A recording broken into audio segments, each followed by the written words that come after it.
Hey, good morning. Desmond's here.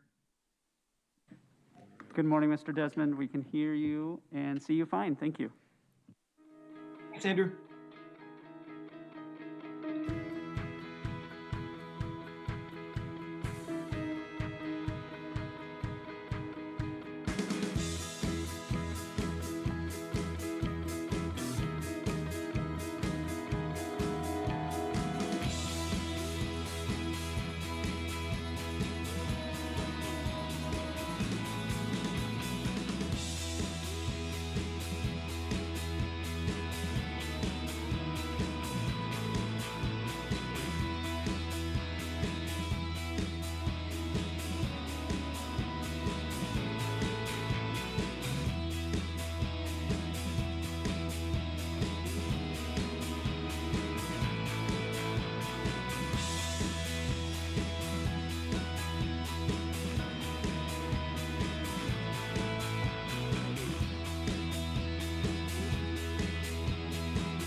Good morning. I will now call the May 27, 2021 San Diego County Board of Supervisors Group Budget Presentation to order. I'll ask the clerk to please call the roll.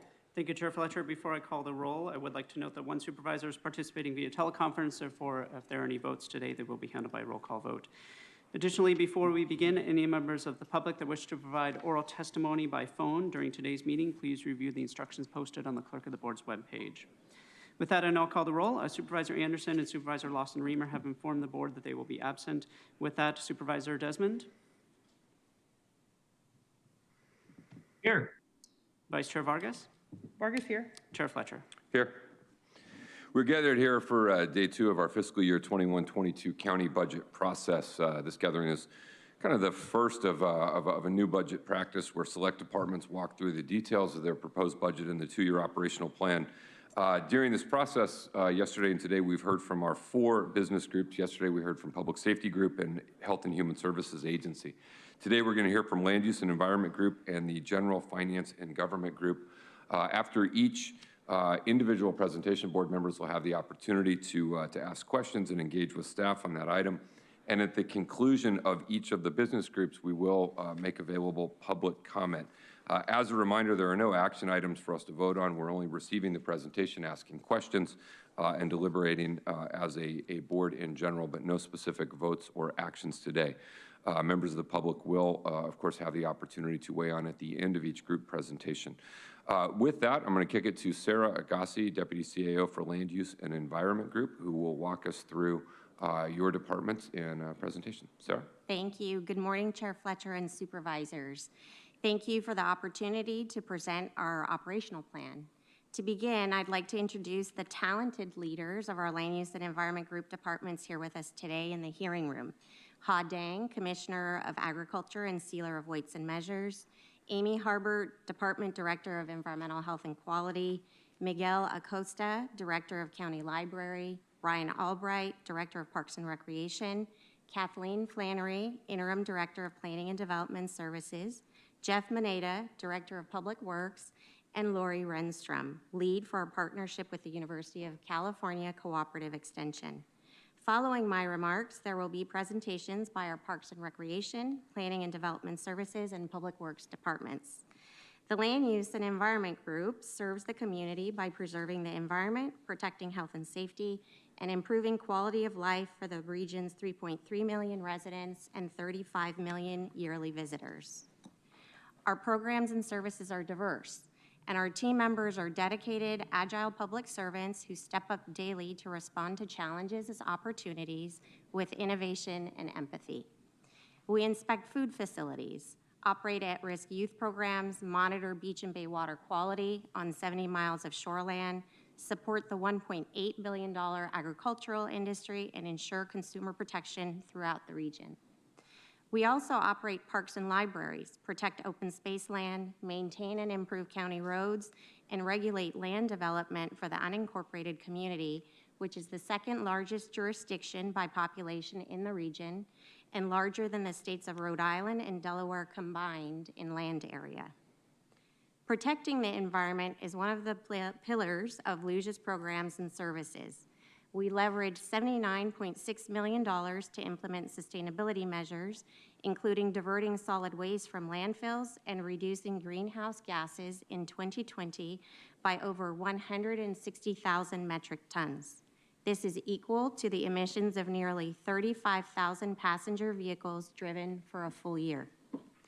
By waiving $2 million in fees, we encourage green building efforts and the installation of solar power in our community, with the co-benefit of reducing energy costs for the residents. We bolstered conservation efforts by acquiring 2,000 acres of land and adding 5 miles of trails totaling 380 miles, all of which support recreational opportunities while protecting natural resources. We also expanded opportunities to make farmland permanent agricultural easements through the county's PACE program. When it comes to the health and safety of our community, we invested $18.2 million in environmental justice efforts to reduce air pollution in Barrio Logan, Logan Heights, Sherman Heights, and Western National cities, communities disproportionately impacted by negative air quality. With an investment of $157 million, we paved 138 miles of county roads and added more than 2,600 feet of sidewalk and 24 miles of bike lanes to enhance walkability and safety and to reduce greenhouse gas emissions. Due to the pollution in the Tijuana River Valley, the water quality at 9 South County beaches is tested daily, and we continue to inform the public about conditions 7 days a week. We also conducted more than 500,000 inspections to make sure the places where our community members eat, live, and visit are safe, and that they receive exactly what they pay for at stores and gas stations.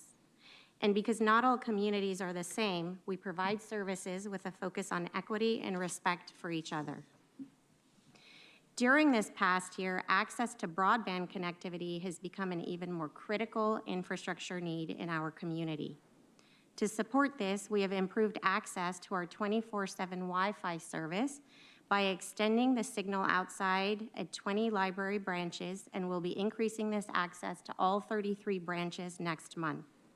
In addition, to connect our services to more residents, Luge departments are translating core program materials into the 5 threshold languages of Arabic, Chinese, Filipino, Spanish, and Vietnamese. Internally, beginning in August of last year, Luge team members have been participating in meetings, workshops, breakout sessions, and working groups to talk about implicit bias and microaggressions, opportunities for preventing implicit bias and identifying gaps in services so we can better serve our communities and create an environment of belonging for our colleagues and the residents we serve. Over this past year and during the COVID-19 pandemic, our dedicated team provided these important services and more while balancing the impacts of the pandemic on their personal lives, as all our community members have had to do. We protected the health and safety of agricultural workers by distributing 470,000 pieces of personal protective equipment, and we used 3D printers at our libraries to make face shields distributed by the Medical Operations Center. We collaborated with CAL FIRE and Public Health to support testing and vaccinations and implemented over 60 virtual services, including remote inspections, digital plan submissions, and virtual meetings and workshops. We expanded digital services in our libraries to support more than 3 million downloads, a 65% increase from the previous year. Our digital library is now the 2nd largest in the state and 5th largest in the nation. We also found different ways to keep the public engaged with virtual recreation activities. Many of these expanded virtual services from Luge will continue as we emerge from the pandemic. We stood up this safe reopening compliance team and guided 15,000 restaurants and businesses through changing public health orders and restrictions and conducted virtual inspections so they could continue to operate safely. Luge staff were also reassigned from their normal duties to assist with the COVID-19 pandemic response. These assignments included connecting community members to resources through 211, the Great Plates program, supporting testing and vaccine sites, and assignments at our Medical Operations Center warehouse. Lastly, we evaluated and are working to implement long-term teleworking and alternate work schedules where applicable. This will have the benefit of helping the county, one of the largest employers in the region, lead by example in reducing our carbon footprint. Looking to the future, the proposed $104.5 million for Luge sustainability efforts in this budget will advance environmental stewardship in meaningful and equitable ways. We are committed to the bold steps needed to reduce greenhouse gases and to protect the environment. Central to this is updating the county's Climate Action Plan, or CAP, using updated data and modeling through a lens of equity and climate environmental justice. Our CAP will not rely on the purchase of carbon offsets and will be shaped by robust community input. This plan will achieve at a minimum greenhouse gas emissions reductions of 40% below the 1990 level by 2030 and establish actions to meet a goal of net zero carbon emissions by 2045. In addition to the CAP, we will take a leadership role in the region's sustainability, environmental, and climate justice efforts as we move toward a zero carbon future through the Regional Decarbonization Framework. This is an exciting, transformational time for climate action in our community. As we move forward, your policies will guide how we continue to tackle climate change and concurrently will define what future growth will look like in our unincorporated communities. When it comes to our region's incredible beaches and waterways, Luge will continue to protect them with $46.2 million for advanced water quality testing and preventing pollution from entering storm drains. With the U.S. Environmental Protection Agency's recent approval of our rapid beach water testing method, we will work with our public health team to secure final approval from the state to provide the public with water quality sample results the same day they are collected. This will make San Diego County the first coastal community in the nation to use this rapid testing for beach water monitoring. Another significant natural resource is local agriculture. This budget invests $12 million in the continuation of important inspection programs that identify and eradicate invasive pests and plants that would cause agricultural, economic, and environmental harm. We will be coming back to the board with options and recommendations for restructuring county departments to prioritize sustainability, natural resource management, and to implement sustainability plans for all county departments. Collectively, these efforts will reduce our region's carbon footprint and improve our long-term viability for generations to come. $74.1 million of our proposed budget is dedicated to improving the quality of life for our residents and visitors with additional access to park and library programs that create interest in the environment and sustainability, foster inclusion, and cultivate a curiosity for learning. With an investment of $29.6 million to operate our 33 library branches, staff will continue to teach computer and internet skills to improve digital literacy among adults, help non-English speaking adults learn English as a second language, provide tutoring to help people read, and offer library materials in a variety of languages spoken throughout the region. To ensure all community members have access to educational opportunities, the Library High School partners with county departments and nonprofit agencies to offer an online high school program to residents ages 19 and above.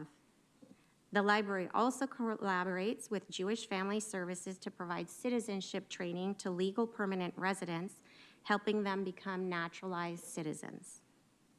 Furthering the important work of the Luge Justice, Equity, Diversity, and Inclusion Working Groups, all Luge departments are conducting community needs assessments with a focus on underserved communities. We are working closely with our mapping and data team and using other resources to collect, compile, and utilize data to gain a better understanding of the communities we serve at the census tract level, identify gaps in programs and services, and most importantly, to achieve greater positive outcomes in our communities. For example, we will be working to reduce barriers to healthy food access by strengthening the connection between local farmers and potential food desert communities. And we will be partnering with facilities with hazardous materials in underserved communities to reduce the potential risks of an accidental release that could affect the health, safety, and environment of the neighborhood. Funding in this budget will also help protect drivers during extended power outages, as all county traffic signals will have new battery backup systems. Taking a look at the recommended budget for fiscal year 21-22, this table reflects the Air Pollution Control District transition from Luge to an independent agency, removing its $80.1 million and 164 staff from our budget. Without APCD's transition, the Luge budget increases by 7.2%, or $41.2 million, and Luge staffing increases by 3.1%, or 56 staff. Staffing additions include 18 for various board-directed programs, such as Climate Action Plan, Beachwater Quality Sampling, management of capital projects for wastewater and stormwater infrastructure, expanding our cleanup program, litter abatement along county roads, and for the recycling program. We propose to convert the use of consultants to 16 county staff, saving the county $1.7 million annually. These include equipment operators, engineers, project managers, and IT support. 15 staff for park and library facilities that have recently opened or will be opening during the next fiscal year. 3 staff to help the Hazardous Materials Division of DEHQ to permit an additional 2,400 facilities. 2 staff for leading and coordinating regional sustainability efforts, and 2 staff for developing and implementing the cannabis permitting program. Additional budget adjustments include one-time funded projects that highlight the county's commitment to support stormwater management, reduce greenhouse gas emissions, invest in road safety projects that include traffic signals and battery storage for signals, and upgrades to water systems in Campo and Live Oak Springs.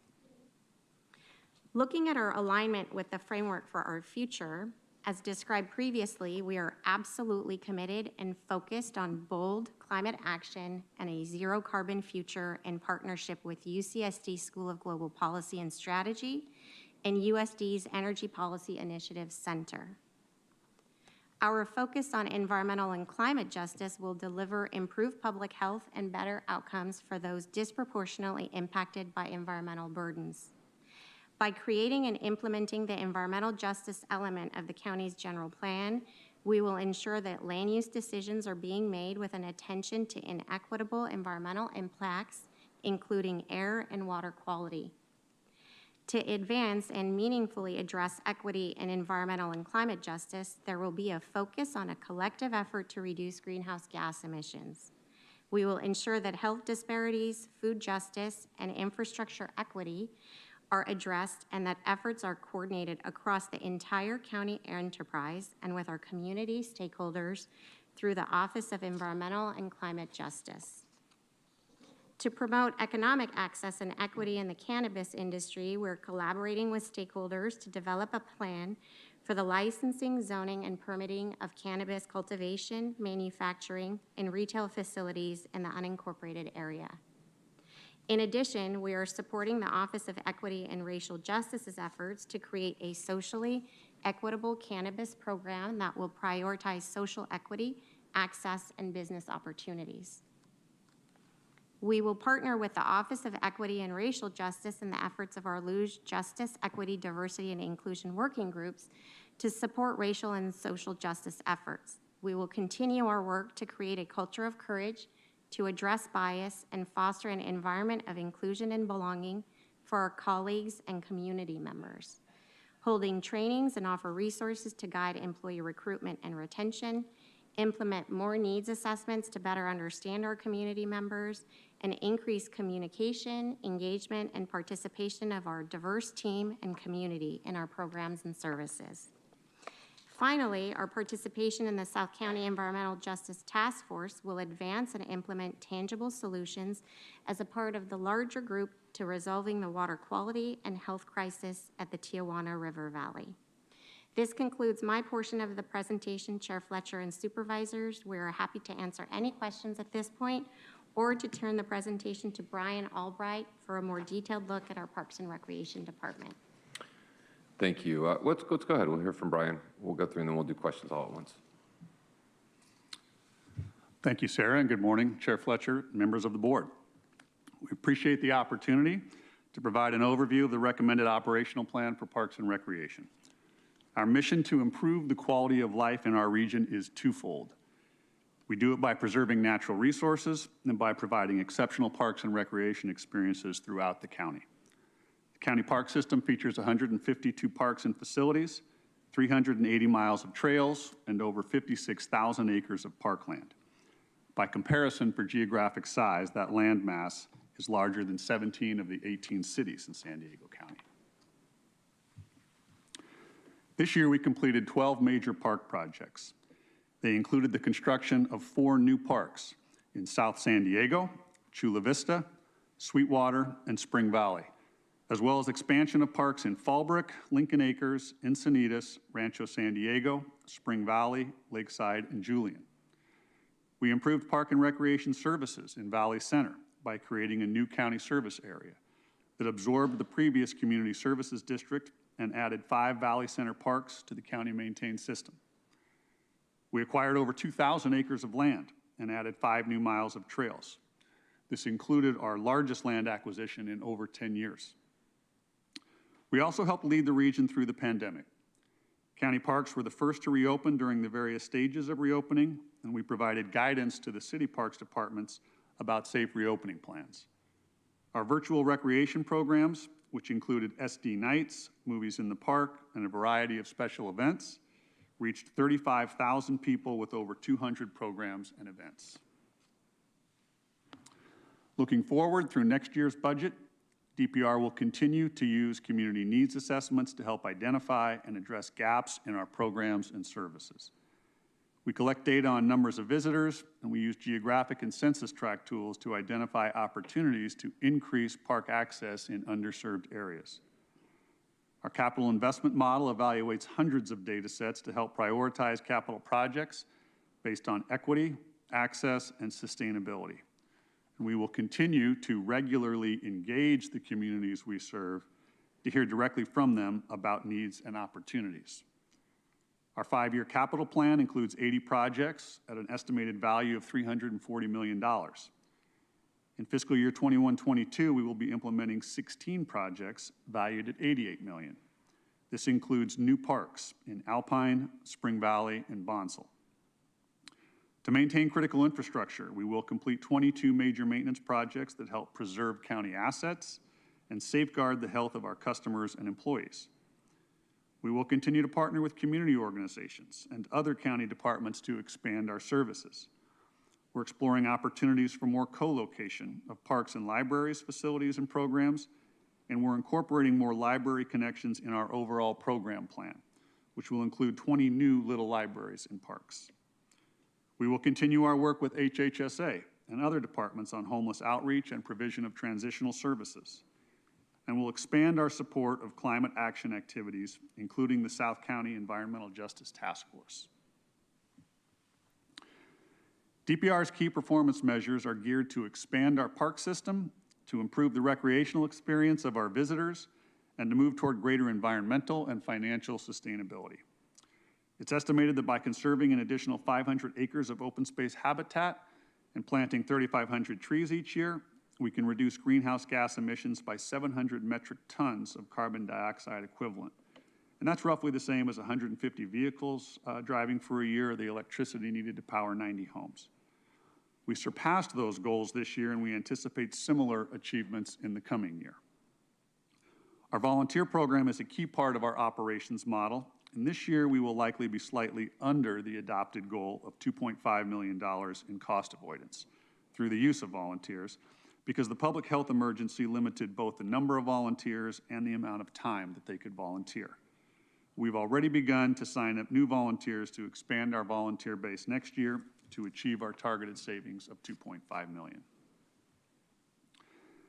This snapshot of DPR's staffing and general fund budget shows the vast majority of our positions and our fiscal resources are spent on field operations, providing services directly to residents and visitors. The Park Development, Resource Management, and Administration divisions support these field operations through construction design and oversight, environmental services, fiscal and administrative support. DPR's budget for next year includes an increase of 13 new positions, all of them in park operations, and $4.4 million. The recommended adjustment to DPR's general fund budget will cover the 13 new positions I mentioned, which are assigned to new and expanded parks and preserves in the county system. This includes 4 positions for Valley Center Parks, 2 for the Helix El Monte Riverlands, 2 for the expanded Sweetwater Campground, 3 for the new Tijuana River Valley Campground, and 1 each at Lincoln Acres Park and Rancho Lilac Open Space Preserve. We anticipate an additional $1.1 million in state grant revenue for 3 habitat restoration projects and new trails. Our major maintenance, which was reduced in the current year to balance our budget, will increase by $600,000 back to our pre-COVID level. Roughly 12% of DPR's budget is for non-general fund programs, which are funded primarily by special districts, including county service areas and community facilities districts. Overall, our non-general fund budget is decreasing by $0.5 million to $7.3 million.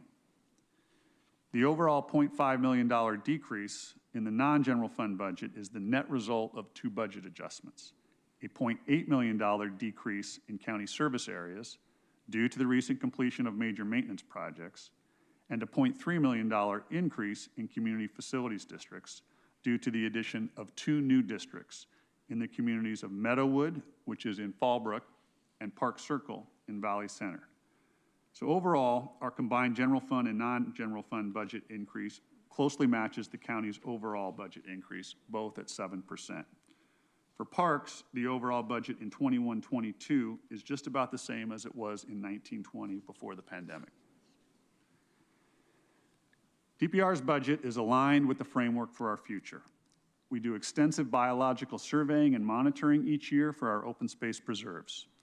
To enhance transparency and open government, we plan to increase access to that science data by publishing it on our website.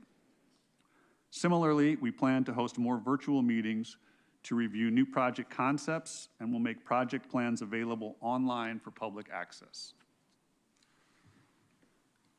To support climate action, we will continue to invest $7.5 million for open space acquisition annually and an additional $2 million to plant new trees.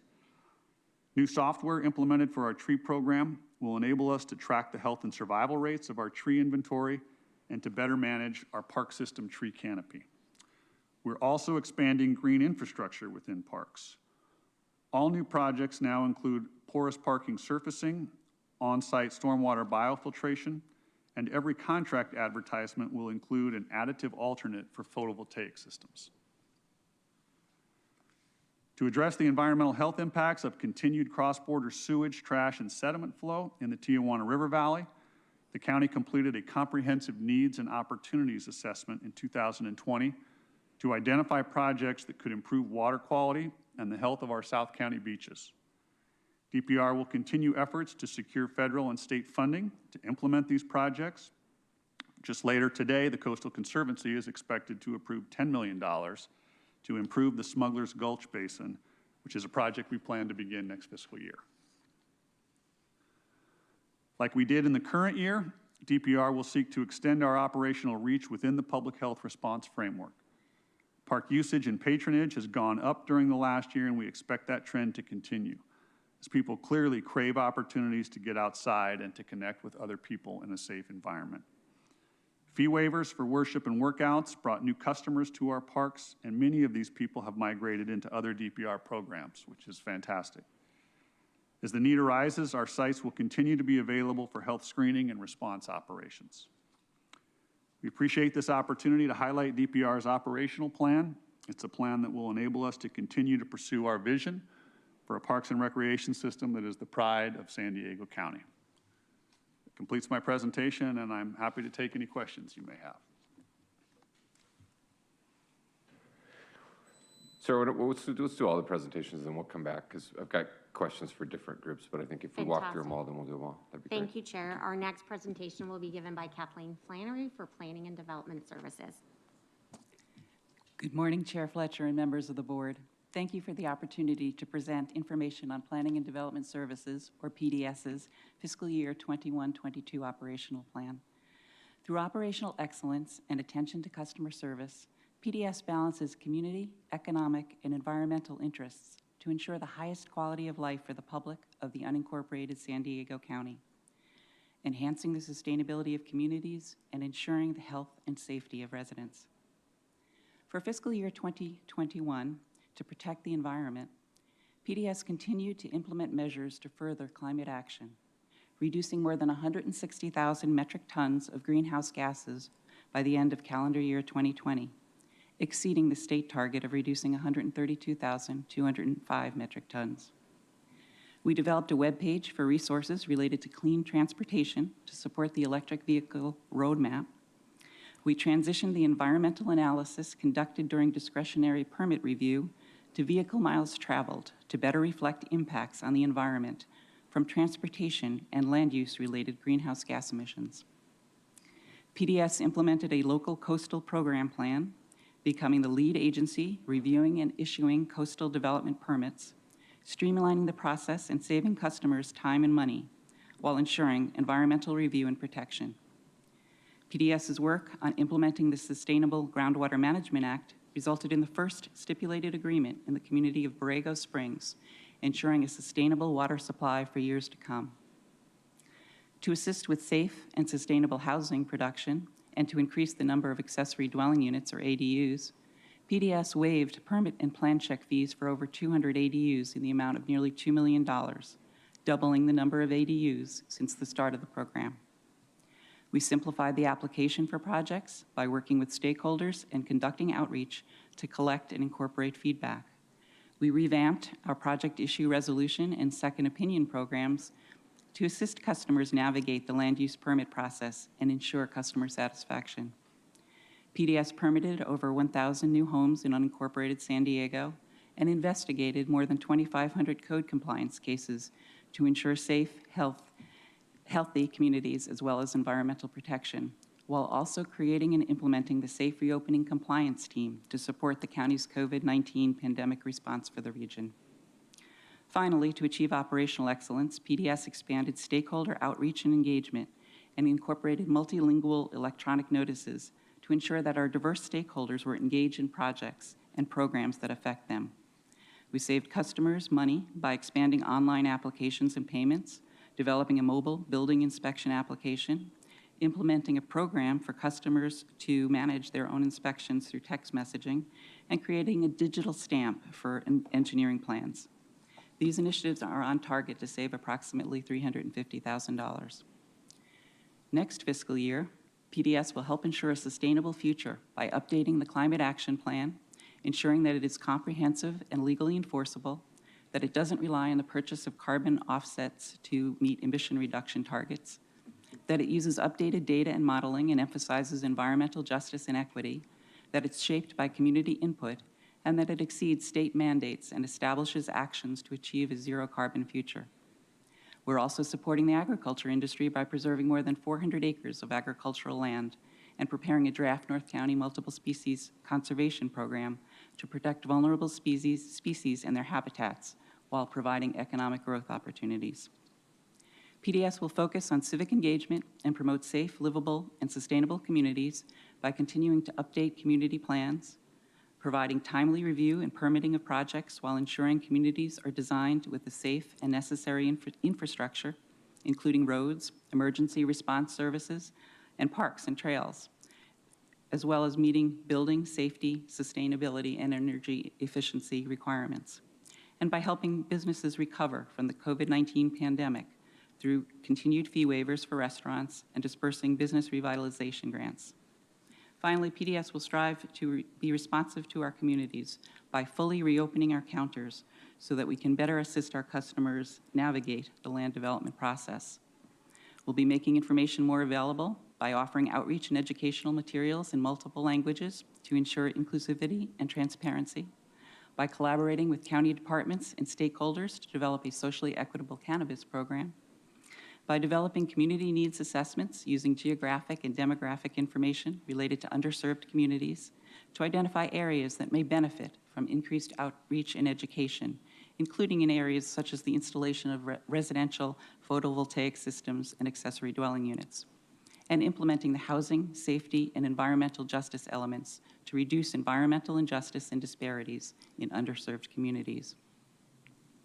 Looking at some of our key performance measures, PDS reviewed over 11,000 building plans this year to ensure that structures are properly and safely designed and built. We also issued final occupancy on over 1,100 dwelling units, increasing the housing availability in the unincorporated region. Code compliance team maintained a 90% voluntary compliance rate, ensuring communities remain safe. And as part of our commitment to sustainability, we exceeded our goal of reducing 132,000 metric tons of greenhouse gases, helping the county work towards a cleaner, greener, safer, and healthier region. In fiscal year 2021-22, PDS is recommending a department budget of $49.6 million, an increase of $1.9 million from last fiscal year, which we will review in more detail on the next slide. The increase in budget is mainly due to increased salary benefits and retirement costs for existing staff and for a few new staff. We were able to contain some of our cost increases by reducing services and supplies and implementing cost-saving initiatives of roughly $1 million annually. When determining our staffing needs, we evaluate mandates and requirements while also closely monitoring and reviewing our program permit volume, workload, and revenue impacts. In fiscal year 2021-22, PDS is recommending $1 million for 2 new positions to support regional sustainability and community plan updates, and 2 new positions to support the development and implementation of the board-directed socially equitable cannabis program. We're also proposing the use of $2.4 million in one-time general fund balance for the Climate Action Plan update, community plan updates, accessory dwelling unit fee waivers, renewable energy streamlining, and public nuisance abatements. PDS's recommended operational plan is aligned to support several of the frameworks for our future. To further transparency and open government, PDS's, including $2.7 million for civic engagement and data-driven work, will be translating some of our most frequently used documents to ensure our services are available to all. We're also looking at each individual community to identify what we're currently doing there and what we should be doing for that community, particularly the underserved, and expanding and developing new data-driven programs to help aid in our decision-making. To support bold climate action and regional decarbonization, PDS is recommending nearly $9 million in sustainability efforts, including updating the Climate Action Plan, greenhouse gas monitoring, development of new ordinances, also developing approaches to incentivize and streamline the development of renewable energy generation, all with the goal of achieving a zero-carbon future. Funding will also be used for conservation efforts, such as the Multiple Species Conservation Program, and for codes compliance staff to address environmental issues like stormwater, unpermitted construction that doesn't meet energy codes, and debris and solid waste violations. We're including $1.6 million to develop and implement a socially equitable cannabis program, including updating ordinances and permitting that will prioritize social equity, access, and business opportunities to a wider audience. To ensure environmental and climate justice, PDS is including $1 million to continue to update and implement the housing, safety, and environmental justice element for the first time. The housing element seeks to ensure housing for all stages of life, while the safety element establishes policies related to future development that minimize the risk of life, property damage, and environmental damage. The environmental justice element sets forth goals and policies addressing the fair treatment of all people with respect to addressing the health effects caused by the built environment. Thank you for listening, and we're available for questions, but if not, I will pass it along to Jeff Mineta, Director of Public Works. Thank you, Kathy. Good morning, Chair Fletcher and members of the board. I am happy to present information regarding our operational plan for DPW. DPW is committed to providing reliable and sustainable infrastructure for our unincorporated community. During this year, staff have been teleworking and our field crews continue to maintain 2,000 miles of road infrastructure. Our 8 airports supported over 500,000 flights and served as operating bases for Astria, CAL FIRE, and the U.S. Forest Service. We manage special districts that provide funding for wastewater and water services to more than 36,000 customers, flood control facilities, streetlights, and private road maintenance and landscaping. Our team continued to maintain environmental compliance for 21 closed landfills, implemented programs to improve water quality, and increase waste diversion to meet state and local mandates. DPW is focused on addressing our critical infrastructure needs and programs that support a more sustainable community. We committed $47 million to develop, design, and build projects to enhance road safety, add new sidewalks and traffic signals, improve drainage and water quality, upgrade aging water and wastewater facilities, and improve our airports. $106.2 million went towards roadway maintenance and operations. We repaired roads, guardrails, and culverts, and resurfaced over 138 miles of roads. And road crews provided 24/7 services to ensure roadways are safe. $63.5 million was for sustainability initiatives, including modifying hauler agreements to require greater landfill waste diversion and projects to capture, divert, and treat stormwater runoff. We added over 24 miles of bike lanes and 2,645 feet of sidewalk to enhance safety and reduce greenhouse gases. Our revenues remained steady this year and were higher than anticipated for our road program. As a result, you will see an overall increase in our proposed budget next fiscal year that includes $312.7 million for roads, airports, and wastewater and water infrastructure.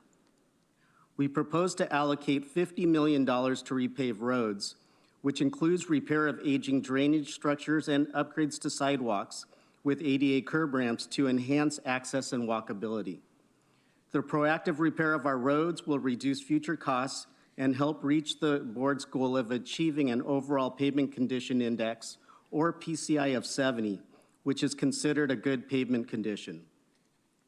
DPW will provide $40 million of sustainability, including $26 million on water quality improvements and outreach, sewer line replacements, and $10 million on diversion of waste from landfills and maintaining closed landfills. We will continue to foster our partnerships in the region, such as the East County Advanced Water Purification Program, which is a regional joint effort between agencies to provide a new local reliable supply of drinking water for underserved communities.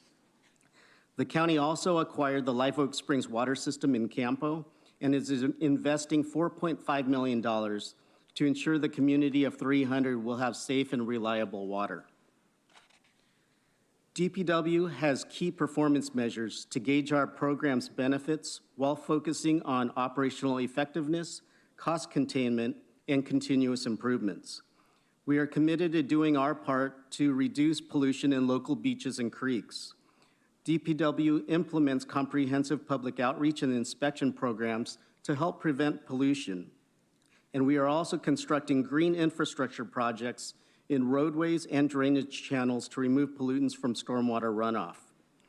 Our state permit requires us to eliminate 100% of outflows from storm drains during dry weather because that water can carry pollutants that can harm wildlife and make waters unsafe for swimming.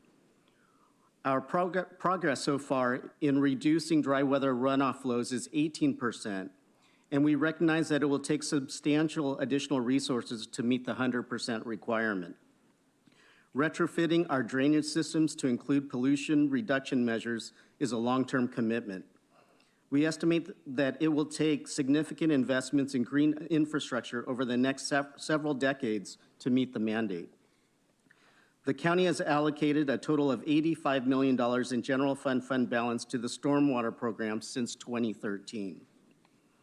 Our current budget proposal for fiscal year 2021-22 includes $44 million for the stormwater program, the majority of which comes from county funding.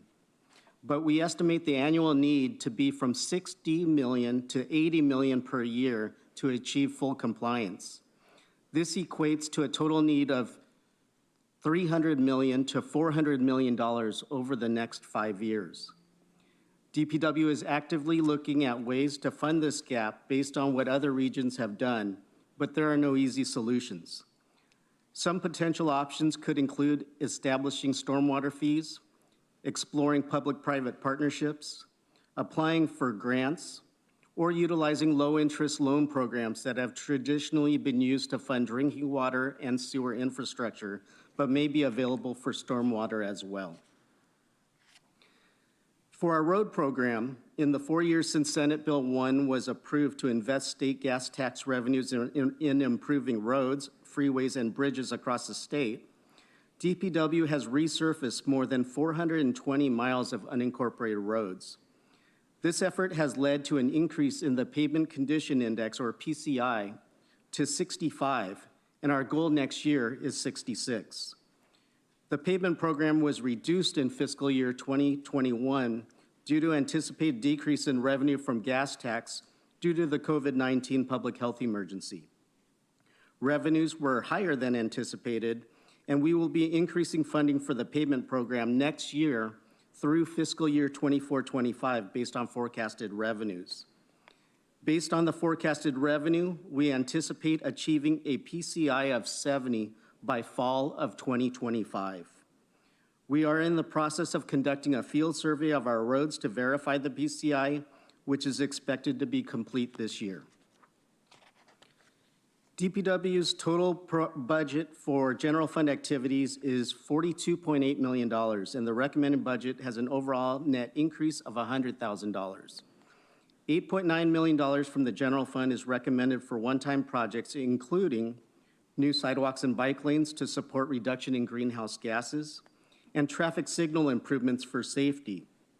The remaining portion of DPW's general fund budget is to support ongoing programs for inspections of private development projects, which is expected to be complete this year. County's cleanup and sanitation program. DPW's total Over the next 2 years, we anticipate the completion of 5 projects designed to remove pollutants and trash from county waters and replacement of aging sewer lines near the San Diego River. The most significant changes from last year's general fund budget reside in the stormwater and cleanup and sanitation programs. Overall, DPW's non-general fund budget is increasing by $29.7 million for a total budget of $311 million. The projects shown as decreases in program budgets on this slide are due to the completion of one-time projects. The road program is DPW's largest budget, and we are proposing a $10 million increase for new projects that are funded by increasing state gas tax revenues. The solid waste management program includes maintenance of closed landfills to ensure environmental compliance, regional solid waste planning, and programs to meet state mandates to divert waste from landfills. Special districts are funded by user fees and property owner assessments or special taxes for the services shown here. This table shows our significant non-general fund budget changes from last year. The Sanitation District is recommending an overall net increase of $18.7 million and 6 new staff to expand the maintenance and capital improvement programs for wastewater and water systems. Airports has an overall increase of $4 million for capital and safety improvements at Palomar, Ramona, and Gillespie Field, and for the purchase of a sweeper at Palomar Airport and firefighting vehicle at Gillespie Field. Next year's road program budget includes an overall increase of $11.6 million to improve our road infrastructure. DPW has 540 staff, and we are requesting 30 new staff for fiscal year 21-22. 14 positions will be funded by converting consultants to permanent staff, which will save approximately $1.5 million annually and allow for us to provide additional direct services across multiple DPW programs. 4 positions are for programs to meet state-mandated waste diversion goals. The remaining 12 positions are for board-directed programs, including the cleanup and sanitation program, traffic, litter abatement, and road resurfacing. DPW's commitment to quality infrastructure and sustainability are well aligned with the framework for our future. DPW strives to be transparent, participatory, and collaborative with the public. We actively engage the community through social media and provide translations for outreach materials such as waste diversion, informational flyers, and water quality and construction notifications. Our community needs assessment will integrate infrastructure data and help us make informed decisions on community engagement and project prioritization with an eye towards addressing gaps in underserved communities. DPW will make outreach more inclusive and reflective of the entire community through projects that support accessibility, safe routes to schools, green streets, and complete streets. DPW is committed to providing transparent and cost-effective services. For example, converting consultants to permanent staff results in savings, which will be reinvested in our roads and waste diversion programs. DPW's budget and fiscal operations were decentralized across our many programs, which made it difficult to respond quickly, have consistency in process, and train new analysts. This year, we centralized these functions to facilitate greater efficiency, uniformity in processes, and succession planning. With climate change impacting our communities, bold steps are needed to reduce greenhouse gases and preserve our natural resources. DPW is implementing measures to meet board-approved goals of 75% waste diversion by 2025 and 80% by 2030. As reported by the state, landfill diversion in the unincorporated county is currently at 60%. Programs include outreach and inspection to increase diversion of organic waste and construction and demolition debris, and an update to the county zoning ordinance to further boost organics diversion. We're also adding new sidewalks, bike lanes, and traffic signals will enhance accessibility and support the county's goal to reduce greenhouse gases. Finally, we're adding green street projects, which consist of constructed features within the county road right-of-way to mimic natural conditions and to help reduce runoff and capture pollution before it can affect water quality downstream. In closing, DPW's proposed budget will enable us to continue to deliver quality infrastructure throughout the unincorporated community with a commitment to sustainability and community outreach. This concludes our presentation, and we are available to answer any questions you may have. And now I will turn the presentation over to Sarah Agassi. Thank you, Jeff. Chair, we are available to answer the questions. Perfect. Thank you. Thank you for the presentation. I think everyone's been impacted by COVID by a lot of ways, and in so many ways, our outdoor spaces, our environment, became a source of great refuge and comfort during a period of difficulty. And during the last year, while we were dealing with the pandemic, we were also dealing with the complete revamp of our climate action plan. A complete change to the land use process by which we, approve projects and where they go. It's been a lot of change, and I think there is a lot to really like in this budget and a lot of good programs. So I have a couple questions. Before I do that, let me go to my colleagues. I see Supervisor Desmond has a few. We'll start with Supervisor Desmond, and then we'll come back. Thank you, Chair Fletcher. Appreciate the time and the presentation. It says my internet's unstable, so I don't know if you can. Can you still hear me? You sound very stable. Okay. Well, thank you very much. I had a question for Parks for Brian Albright in particular. And I know the RFP went out for Lilac Ranch up in North County. That would greatly enhance our trail system, our open space, and help in our climate action plan. Is there money in the budget, or does there need to be dollars in the budget for trails and things like that if we were to get that land, the Lilac Ranch area? Supervisor Desmond, the RFP is currently out in draft form for review by interested parties. It will come out formally this summer. And County Parks is planning to submit, and it is intended that most ongoing costs will be covered by an endowment that's provided by Sandag for that property. However, the total costs will be subject to what's negotiated. And so any agreement that we negotiate will come back to the board.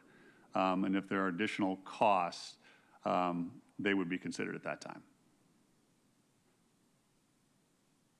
Okay, but are they sort of in the budget or padded in the budget somehow, or it could be, I'm just curious where these dollars would come from, because if we do, I think this is a great land acquisition, or it's not even purchasing the land, but getting the land through the endowment to be able to enhance it so the trail system and everything can go in place as soon as possible.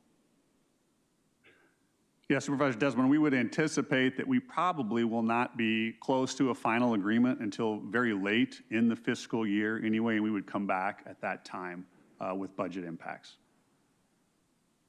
Okay, thank you. Thank you, Supervisor Desmond. Vice Chair Vargas. Thank you, Chair Fletcher, and thank you to the team. I know that we've been working really closely, and I was so excited to see throughout your presentation so many of the initiatives that we're working on together, particularly the Office of Environmental and Climate Justice, and really the Tijuana River Valley and the work that all of you are doing on that. This is absolutely a priority for us in District 1, but I really do believe it's a priority for the County of San Diego. So with that, I wanted to ask, with the declaration of the Tijuana River Valley as a public health care crisis, does the proposed budget allocate additional resources such as additional water quality testing? I know that we're going to be doing, some of that already, but I just wanted to check in with you on that. Vice Chair Vargas, I'm going to ask Amy Harbert, Director of the Department of Environmental Health and Quality, to provide you with some of the status of the rapid testing. Thank you. Thank you. Hi, good morning, Chair Fletcher, Supervisor Vargas. Yes, the budget does include additional funding from the county general purpose revenue so that we can sample at an increased frequency in our South County at 9 different locations, achieving a 7-day sampling frequency. So there's $457,000 in the budget for that additional sampling and also for additional outreach and community engagement with a number of different partners on both sides of the border. Thank you. I appreciate that. And then I know the other question I had, that was the only question on that particular issue, so I appreciate that. And then for Parks and Recreation, do the one-time fleet vehicle purchases, are we going to be focusing on moving towards electric fleets? Yes, Vice Chair, we are indeed focused on that. In fact, we have a plan at the end of the useful life for our existing vehicles that are campground-based and in places that don't require heavy-duty lift capacity to go completely to a green fleet. Okay. All right, thank you. And I think the last one was, I think I mentioned this a little bit over in housing yesterday, but I was wondering if the county currently conducts outreach to address issues of code compliance on housing units through the planning and development services. And are there any also, in addition to that, any one-time projects related to housing affordability initiatives? Vice Chairs, in terms of there are funds available for one time only for things like inclusionary housing, which is going to be one of the priority areas that we'll be looking at. We've already completed a number of projects in the area, and including certainly the waiver of permitting fees for accessory dwelling units. As I mentioned, there was $2 million that we spent that more than doubled the number of those units, and oftentimes those are much more attainable for people. We're also looking at things like the permit streamlining.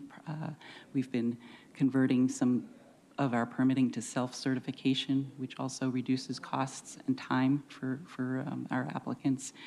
We are looking at some final engineering flexibility, which will be coming to the board this fall, and that's to increase the flexibility as to the timing of when you have to submit a complete plan versus a partial plan. Mm-hmm. And all of these are expected to, again, reduce the time and the costs that our applicants have to spend to come through the permitting process, which should hopefully help with housing attainability. Mm-hmm. And in terms of your code compliance question, I just want to make sure I fully address it. Could you repeat that one more time? Yeah, specifically to making sure that like, do we do any outreach to address issues of code compliance with any of our housing units, et cetera? Oh, right? Certainly. So the deterioration of housing dwells and Section 8, making sure that people are living in homes that are safe and healthy. Absolutely, Vice Chair. So routinely, on quarterly basis, our code compliance team goes out and meets with local groups, HOAs, community planning and sponsor groups, chambers, those types of things. I guess the right question under budget, is there enough resources for you to be able to do that work? I guess that's the best way to ask that question. I apologize for that. So. Yes, Vice Chair. Sorry. I want to make sure I'm addressing your question, but yes, we do feel we have sufficient resources for our code compliance team. Okay. This past year, they've been spending a lot of time, obviously, on safe reopening, but we're transitioning back to spending a lot more time on code compliance, so I do think we have enough resources. Okay, one last question. On the 500 identified in grants for support, thank you for that. Grant support for racial and social justice initiatives, are those grants going to support existing literacy projects and citizenship classes, or is it for something else? Because I really fell in love with the idea that we actually have the high school equivalent testing in libraries. And then I know that we do citizenship classes as well, but is there any funding available to support the citizenship program? I became a U.S. citizen in 2005, and it was really expensive, right? And 1995, I'm sorry. I remember it was really expensive then, and it's getting more expensive now. So I don't know if we do grants or opportunities, even though it's a federal issue, sometimes there's opportunities for some of those resources for our communities. So Vice Chair Vargas, in terms of the citizenship training programs, that's a partnership with Jewish Family Service. And so we use a combination of their volunteers, our volunteers, and our library staff who have been trained to conduct those classes. So that's a really well-funded program, and we're just trying to do more and more outreach. Of course, we prefer those classes to be in person, so we went online this past year, but we're looking forward to bringing those back in person. And then I believe the $500,000 dollars that you mentioned is a program, it's an internal grant program to library staff. So at the library, we have a racial and social justice committee composed of staff throughout the organization. And they've been meeting and like developing their own services and programs that they want to do. So we wanted to make sure we had some money available to implement those. And that's how that 500,000 will be used. That's fantastic, and I really recommend everybody should try to take the test for the U.S. citizenship. It's really hard. I did it back in 1995. And so I really appreciate that you're doing those classes, because I think it's really important for our communities if we want to make sure we get more people civically We've had engaged. wonderful success stories. We had one customer who got a high school diploma through our program and then went on to get her citizenship through our program. So Love it. Thank you maybe very someday much. she'll run for office. I hope so. Thank you. Thank you. I've got a couple questions, a couple comments and a couple questions. I want to start with parks. I think the acquisition of the land and space we're doing is incredible, and I think we certainly want to continue that, not just out of a general desire to conserve and preserve, but also the potential benefits and values we have as a part of our overall climate action plan efforts, and I think that's really good. I'm also really excited about the regional energy behind the San Diego River Park. There's a considerable energy and drive around that, not just in the Western 9 section, but in the totality of it, a lot of which comes into our domain, state domain, federal, and other areas. And I think that there's something really exciting that if we can get that done will be a tremendous regional asset. And I appreciate the work of the Parks Department in helping us as we go through that and as we work through a potential EIFD and other types of things that are in there. I also just want to say, I know it's not in parks yet, it's with DGS, but our waterfront park expansion is going to be a great thing, and I look forward to that getting in SENA and then that getting built out and coming into our park system. One question I just had, Brian, in general was I know kind of as we were able to open up outdoor activities, but we're still in the pandemic, the demand for outdoor activities was immense. I mean, you can't buy a mountain bike. Literally to this day, it's still really hard to find them. Did we see an increase in usage or utilization of our parks, say second half of last year compared to second half of last year, the year before? I'm just wondering if people used them more than they were previously. Chair Fletcher, yes, very much so. Over the entire year, we were slightly down a little bit, but that was because of the closures. But if you compare the periods that we were open to last year, we were about 15 to 20% up. And part of that is because people were very much excited to get outside, but we were ready to open very quickly. And so for a while there, at least for the campgrounds, the county was the only option. We were it. So I guess, two questions off of that, because that was, my sense, both being out and seeing more people than I was accustomed to seeing in those environments. But I guess one is, how much of that do we think sustains itself over time? People went and experienced these things for the first time and enjoyed them and will become more frequent, regular. I mean, I have a sense, and there's a lot of things we're doing to kind of invest in some of these outdoor opportunities, everything from dining to all of these things. But did people experience the incredible nature of county parks and are developing habits that we think will sustain itself over time? Or do we think it'll moderate down a little bit? Well, I can only speculate, I guess, with what I've seen and what our team has told me. And I think that, certainly there was a bit of an uptick from people just wanting to be outside, but I think that there is going to be a sustained increase.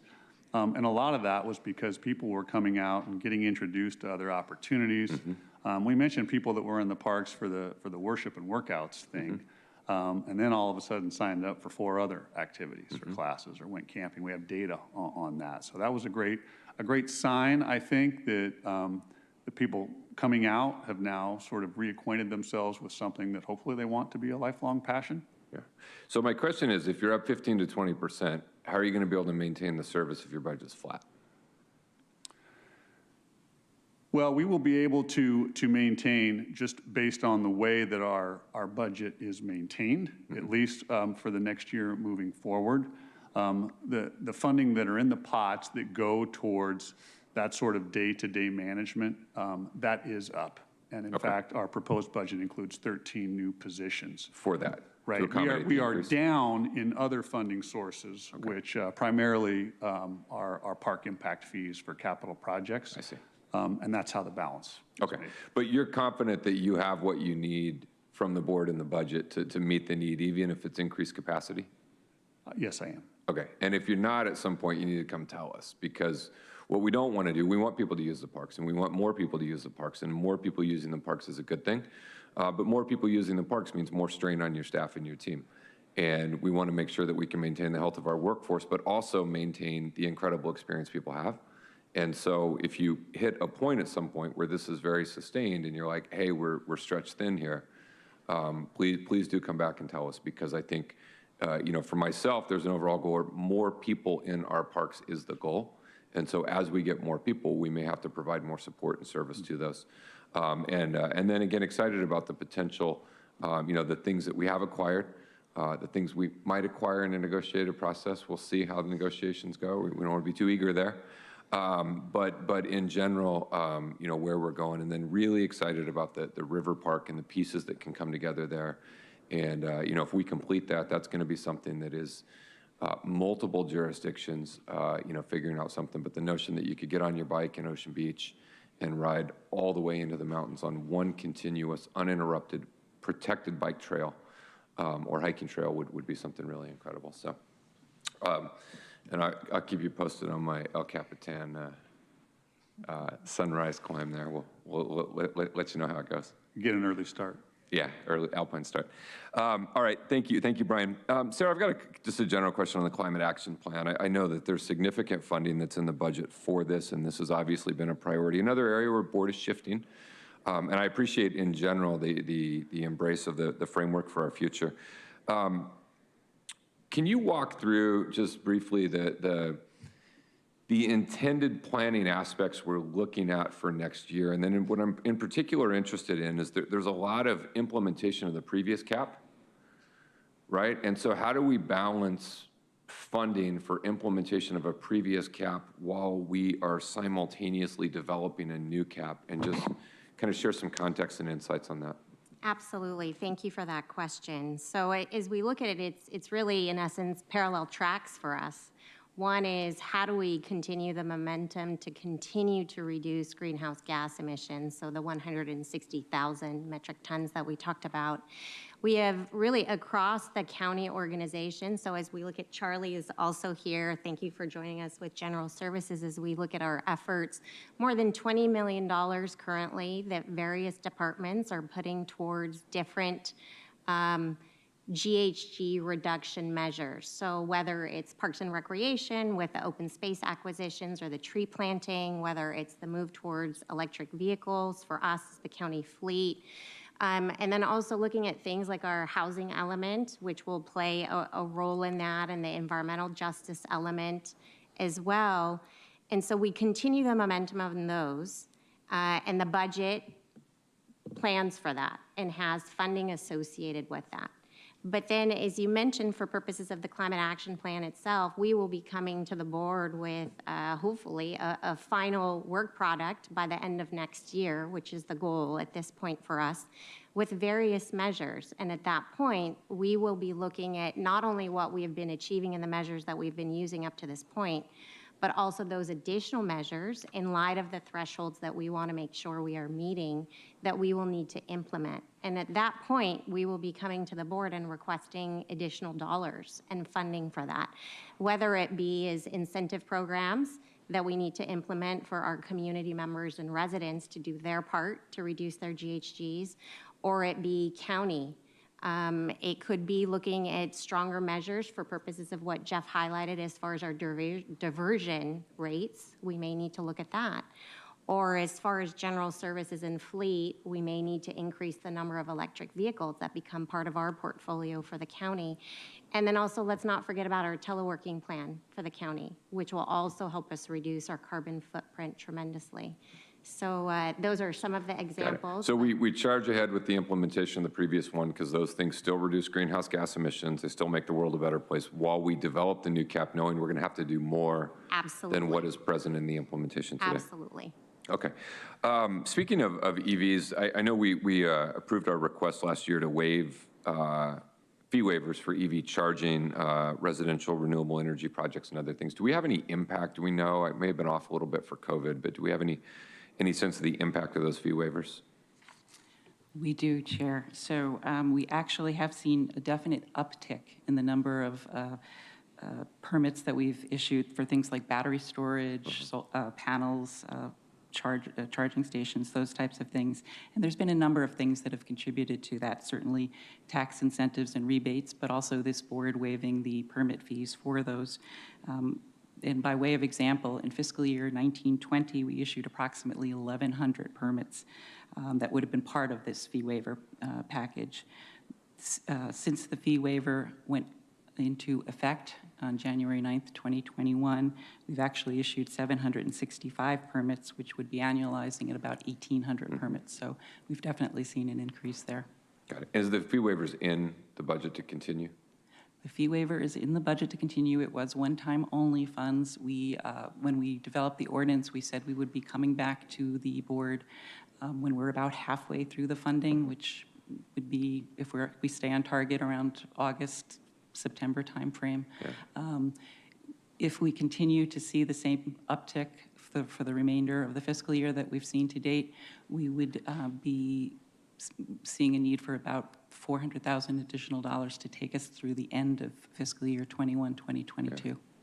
I'll be curious when that comes back. I mean, there's an open question about what incentivizes behavior, right? What motivates behavior? So is the cost of the fee, is that going to, someone's like, okay, well, I didn't have to pay a fee, so therefore I'm going to do it, or not? And sometimes it is, sometimes it's not, you know, and I know, having spent a lot of time around incentives around electric vehicles, if you're buying a $200,000 electric vehicle, a $1,500 thing is not going to change your mind, right? But there is a point at which it does, and so I'll be curious to see when that comes back, the kind of recommendations around impact of that versus that or equivalent dollar amounts. There's other things that you could potentially do that might increase adoption of those. I know, you know, when it comes to residential solar, charging stations, storage, things like that, some of it's just education and awareness that, like, this is literally, it's not like building a rocket. Like, it's not that hard, and here's how you would go about doing it. And so there could be some other things that we may consider. Maybe we want to extend the fee waiver, maybe we want to extend it and do something else, maybe we want to do some hybrid. But we just encouraged to look at, you know, what are those other things that we think might drive, you know, adoption of those, and really try to kind of factor all that in. A lot of times, you know, when we have something, you know, we incentivize the things we want, and renewable energy we want, and so we figure out how to incentivize it. But I don't think we should necessarily just limit ourselves to a fee waiver.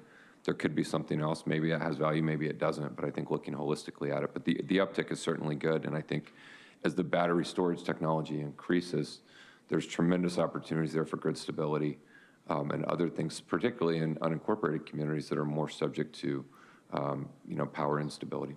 So thank you for that. On the EV roadmap, I'm glad that we are continuing funding and moving forward on the implementation. And I know Vice Chair Vargas asked about this, but I'm curious if there's any new funding opportunities that we may want to consider, and how we're moving towards the installation of 2,000 EV chargers in the unincorporated areas. So certainly, Chair, that was a key component both of the 2018 CAP and the electric vehicle roadmap. And as you point out, we were supposed to install 2,000 of those EV chargers in the unincorporated area by 2028 as part of the 2018 CAP. Where we are right now is this year we're actually conducting a study to see, and we should be completing by spring of next year, to where we should put the most bang for the buck in terms of installing those EV chargers, perhaps in multifamily homes, perhaps in areas that might otherwise not have access to them. Yeah. And so we'll be coming back at that time, once that study is completed, to the board with the results and with some recommendations. I'll be very interested to see that. The challenge of EV stations in MUDs is quite difficult in terms of figuring out how you do that, and we've been in the middle of a lot of issues with the PUC and others around that. But I also think, I mean, there's an interesting thing that you don't, as we transition more to electric vehicles, significantly more, if everyone charges at home, we're going to have tremendous grid problems because of the generation of solar during the day. And so I think there's going to be a pretty significant effort, especially as we have longer range vehicles, to transition people to charge at work. And so those workplace charging units, or with rapid charging, some of the places people may go for an hour or 2 hours to be able to plug in and charge during the day when we often have excess energy, on our grid, are going to be interested. So we'll have to monitor closely how that goes. Question on stormwater. I appreciate the presentation and walkthrough, and I think as a board, we're going to have some real significant decisions to make in terms of what path we want to go in outlining those. But there's also, I think, the potential for considerable infrastructure funding. And I'm just curious, how many stormwater-related projects do we think are shovel-ready, and how many are kind of still in the planning environmental stage review? For example, if state or federal money became available for shovel-ready infrastructure projects, how many projects are we ready to go as it relates to stormwater?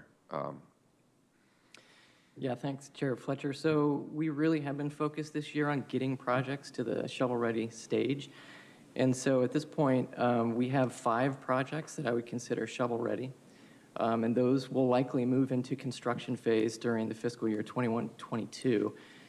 Behind those 5 projects, we've got an additional 6 that are in earlier stages of planning and design that are moving towards a shovel-ready status. Are those projects we're prepared to fund? Yes, they're currently budgeted in what we've recommended in the out plan. Okay, but if other funding came in, then we could use that funding. Yes, we could. Okay. I think it'd be interesting. I mean, we should work with our government affairs folks to try and anticipate, do we think there's some infrastructure money coming? And if we think it's infrastructure money that might apply to stormwater, we may want to think about accelerating the planning of some of those, even if we don't have the resources to do them today, to try to get them to that point of ready to go, because we know how this works, right? You don't have any money, and then you have too much money, but it's got to go to shovel ready, and then you're in a mad dash for which jurisdiction has those ready, and we don't want to lose out on those. Because even if we figure out something around a fee or other thing, it's still a pretty daunting number we need for stormwater infrastructure and really sucking up. I know I'm very interested in some ideas around how do we better draw down federal funds, and how do we engage with various agencies, and how do we get things worked into the appropriation process to be able to do this. And so I just think that'd be something I would encourage considering as we move forward. Last question I had was on water quality monitoring. I know Vice Chair Vargas has led a ton on this and done a lot, and I appreciate everywhere we're moving. Amy, my question is just about the rapid testing. Where are we with that? I think we're waiting CDPH. Where is that?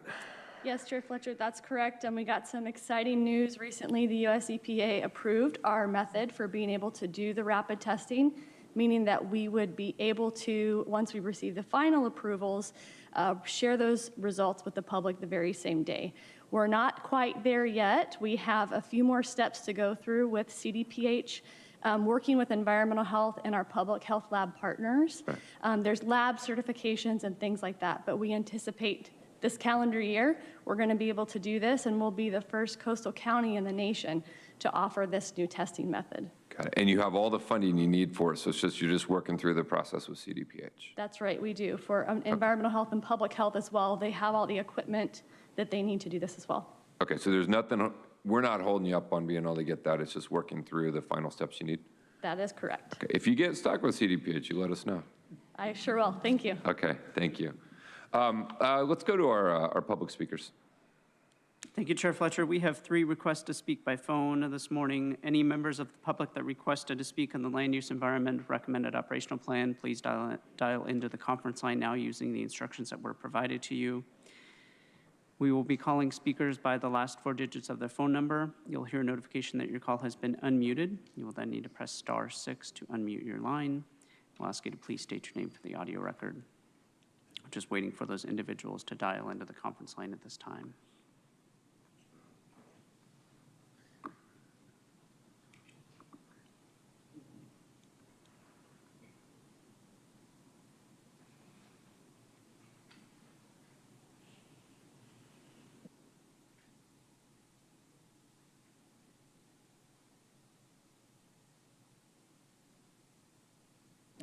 Again, any members of the public that requested to speak on the land use environment group, recommended operational plan, please dial into the conference line now using the instructions provided to you.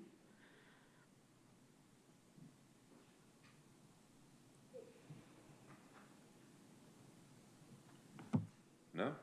Chair Fletcher, not seeing any activity in the conference line. All right. If they come back after FG3, then we'll hear their concerns. Thank you. Thank you to the whole team. Appreciate the presentation and all the work you're doing. With this, we will turn it over to Ebony. Everyone, we'll give the team, if you wouldn't mind, a few seconds just to get the PowerPoint set up. Thank you. Thank you.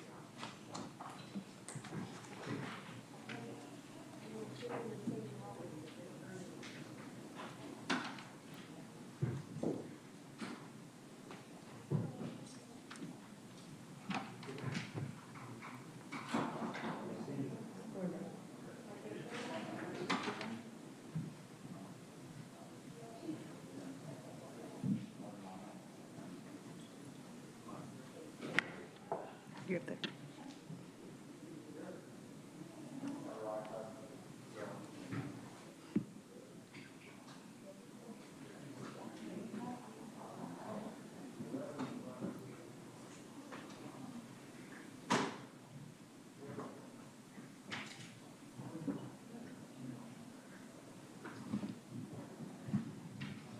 My husband was watching us yesterday, and he said, "You and Nora look like sisters." We do. We got the same hair.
We'll get started again in just 1 minute.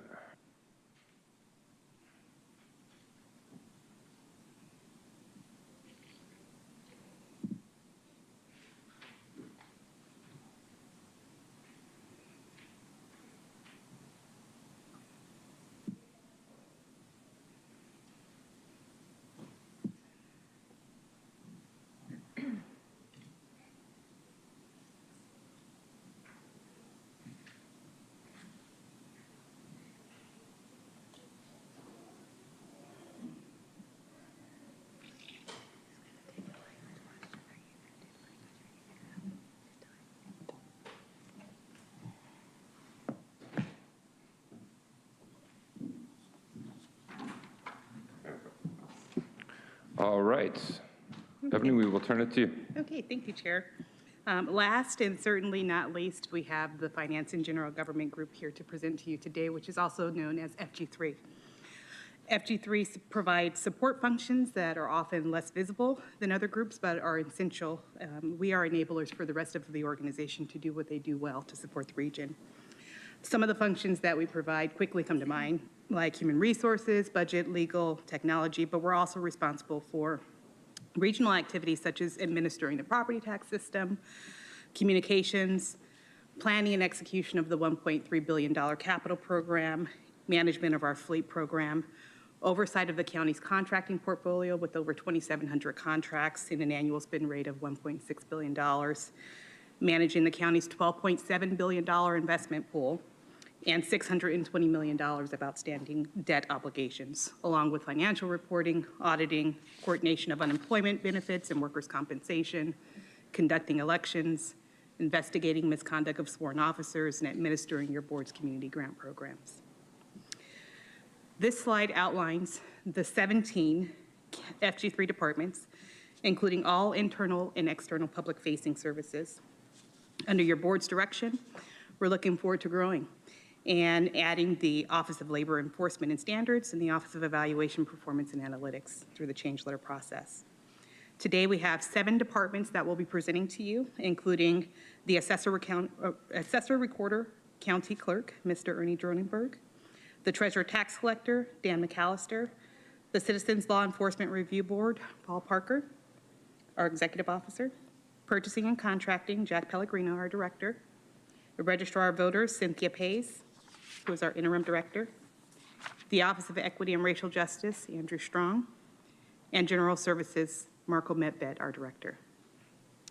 In addition, we have representatives from all county departments or FG3 departments on standby to answer questions, including specific questions on language translation, since we know that came up yesterday. In the next few slides, I'll walk you through the highlights of our group's accomplishments, finances, and outlooks. The group's accomplishments range from continuing to support the region's COVID-19 response efforts in areas such as technology and financial services, ensuring that the county models equity and inclusivity in all that we do, and our Office of Equity and Racial Justice created its mission statement in partnership with the Human Relations Commission, while our Diversity and Inclusion Executive Council, along with the Equity, Diversity, and Inclusion Unit, launched the Inclusive Conversations Toolkit. We're very proud of the work that's being advanced by our group in this space towards enhancing recruitment and increasing ethics awareness as well.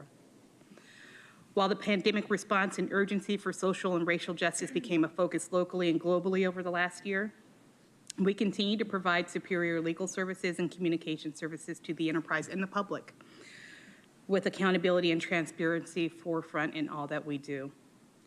Our communications office used a wide variety of tools, such as the county's emergency application and social media, translating response and recovery information in both English and Spanish, for example, during the Valley Fire Emergency Operations Center activation. Our communications office also did an outstanding job restructuring our budget portal this year, not only to improve the look and feel, but also to ensure that the materials were available in multiple languages. As we look forward, FG3 will continue to promote the values of transparency, equity, and diversity and inclusion by advancing your board's framework for our future initiatives.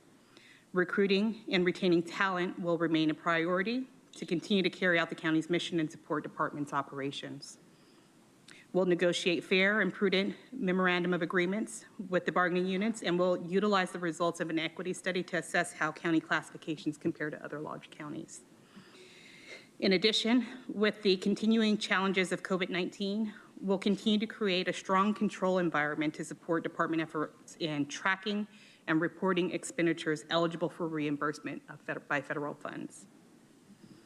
This next part of the presentation will highlight the FG3 fiscal year 21-22 CAO recommended budget at a high level with significant changes to note.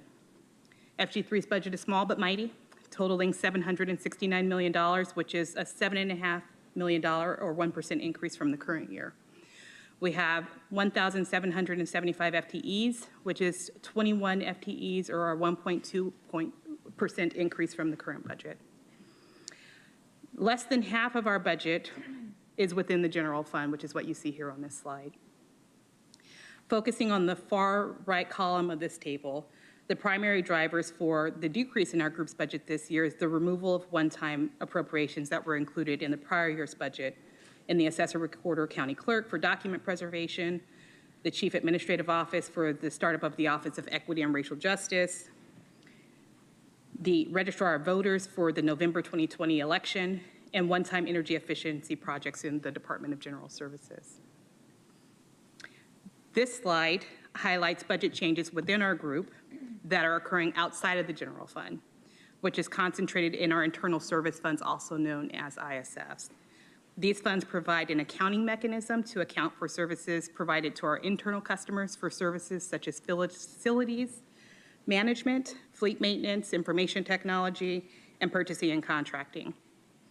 Overall, these funds, which represent $457 million of our total budget, and the adjustment reflects changes to planned spending levels by our customer departments. So we're basically overall flat here.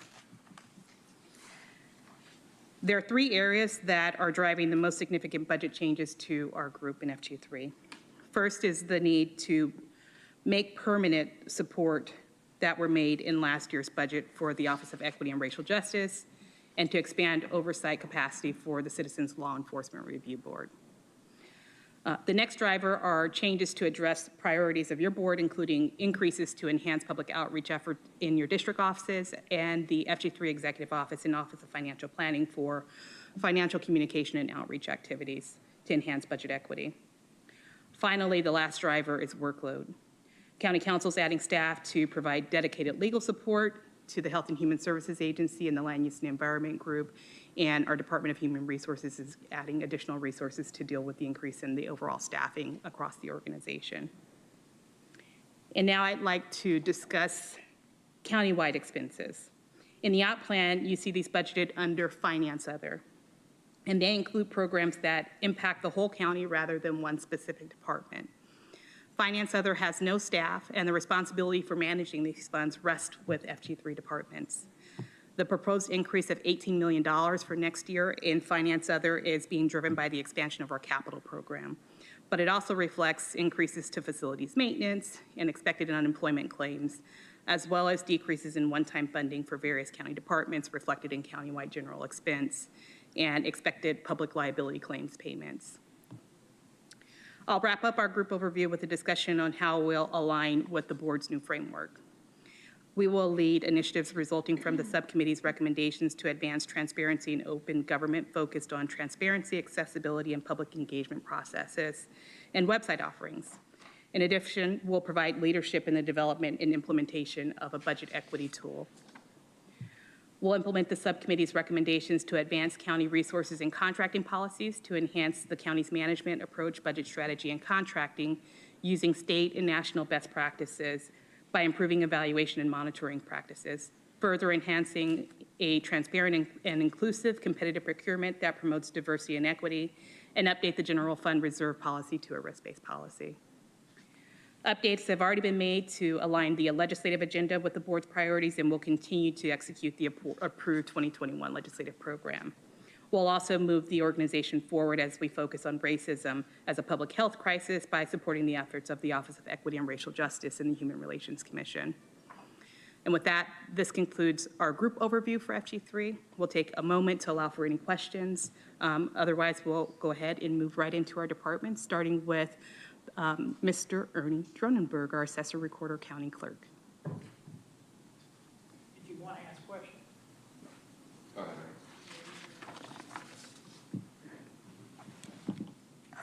Thank you, Chair Fletcher and members, for this opportunity to discuss our operating budget in my department.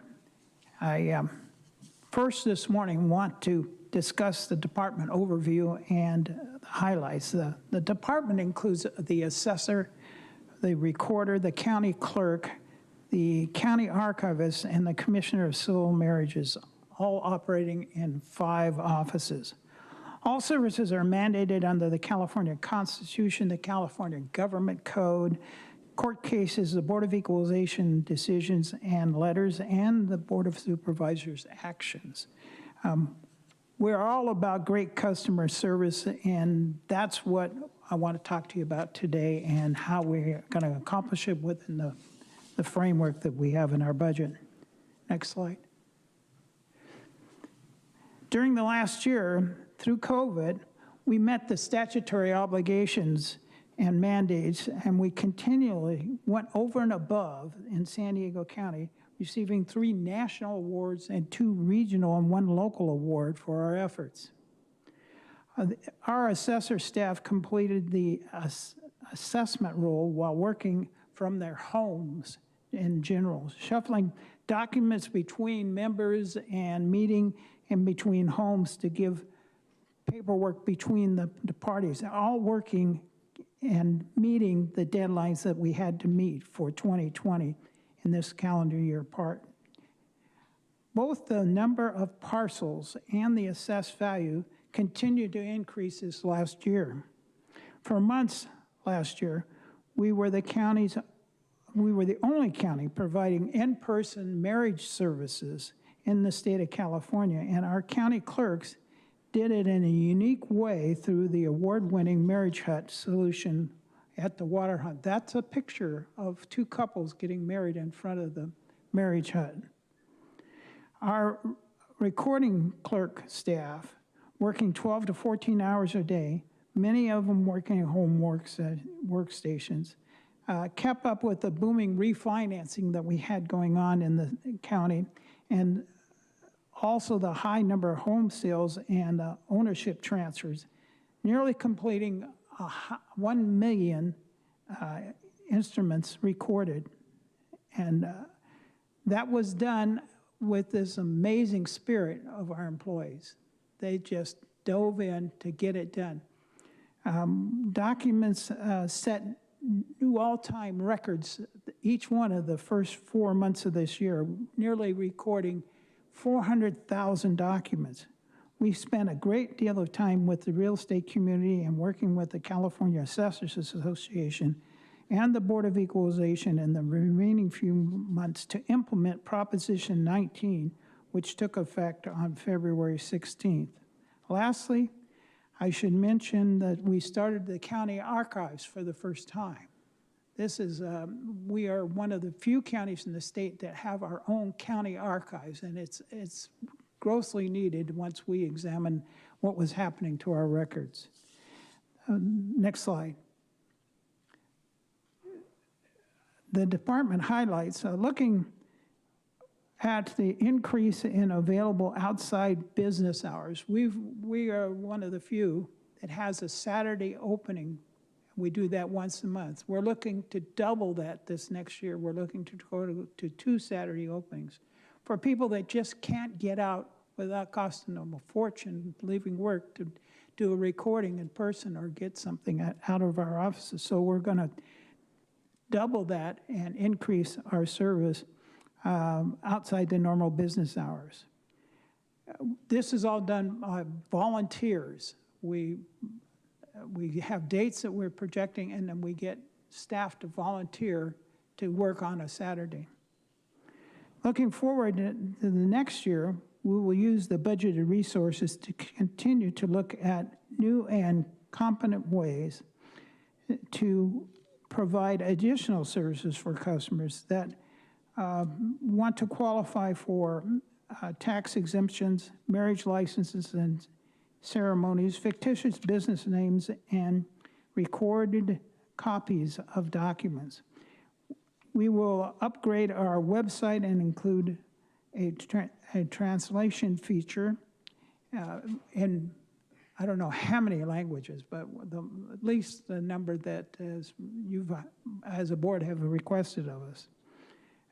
Nowadays, that's not a huge task because of the available software packages to accomplish it, and work to collaboratively to implement the integrated property tax system solution with the other county departments. Next slide. The key performance measures for this next year's, as I indicated earlier, we are great taxpayer services, and that's the one measure that we focus on. We will work diligently to exceed the 95% positive customer service rating we received in the past business cycle. We teach, we track, we reward great customer service, and that's the key factor in our performance measures for the future.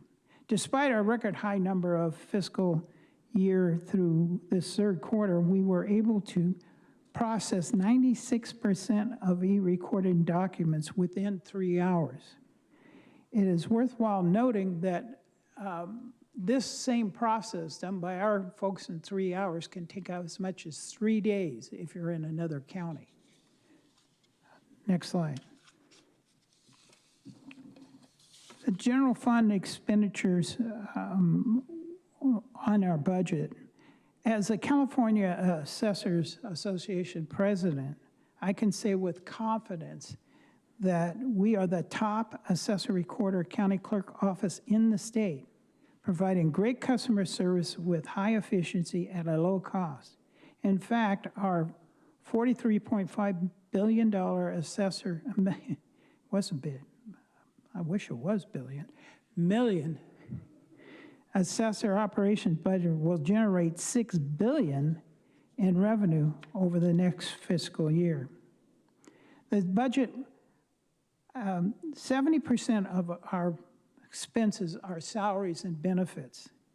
The budget has no net changes in our staff. When I took the office in 2010, we had 409 employees. Today we have 419 employees 10 years later. This last year and the next year, we will have no increase in staff. Only minor reassessments between our divisions. 66% of our costs are recovered through licenses and fees for the services that we provide.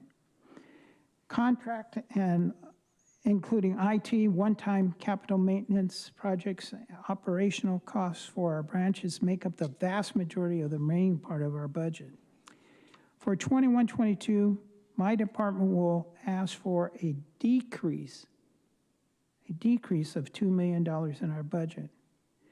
This is due to the completion of the contracted services for restoration and preservations of official documents, as well as the major maintenance projects completed this last fiscal year. Next slide. As we look forward in the next year, you will see my department continue to build on our transparency and open government framework. We have long been a leader in this area. We believe in it, and that's why we have great customer service, because we relate to our customers in a transparent way and try to help them. We will continue to increase the community partners through our Taxpayers Advocates Office with qualified institutions for property tax exemptions and continue outreach in educating the community. For example, these groups are the Food Bank University, the San Diego Veterans Coalition, Small Business Development Centers, and the Diverse Chamber of Commerce.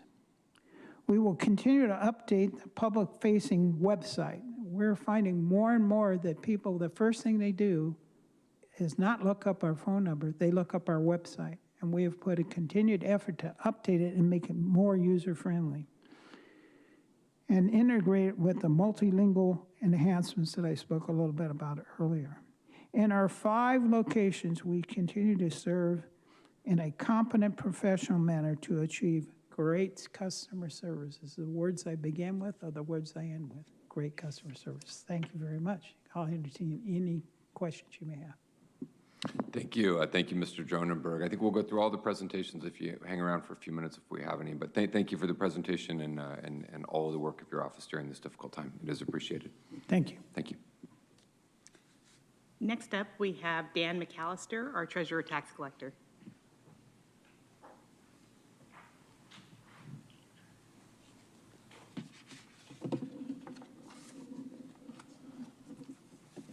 Good morning, Chair Fletcher and members of the board. It's an honor to be here today. Thank you for having me. I will be taking you through an overview of our department, including current accomplishments, future goals, and changes to our budget. Next slide, please. Here's an overview of the Treasurer Tax Collector's Office. Our department oversees the collection of $7.3 billion in property taxes, which benefit the county, all 18 cities, 42 public school districts, 5 community college districts, and many, many other special districts throughout the county. In the Treasury, we manage the county investment pool, which range from $8 to $13 billion in cash and investments annually. More than 200 local agencies invest their money with us. Next slide, please. I'd like to take you through 4 accomplishments that we've achieved this fiscal year. First, our Treasury team invested public monies to maximize return, sacrificing returns without sacrificing safety and liquidity. Apologies.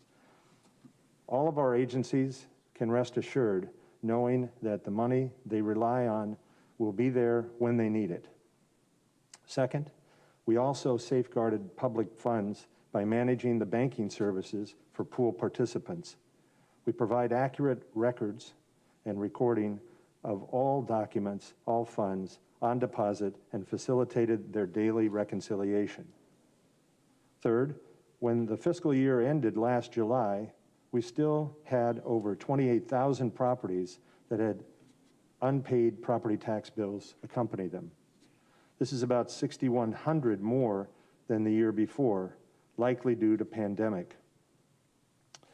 We mailed defaulted bills to all those property owners to collect past due taxes and endure and educate them about COVID-19 penalty cancellation relief. We have processed more than 5,300 penalty cancellation requests, and just this past week we received a NACO Achievement Award for the COVID-19 penalty cancellation program.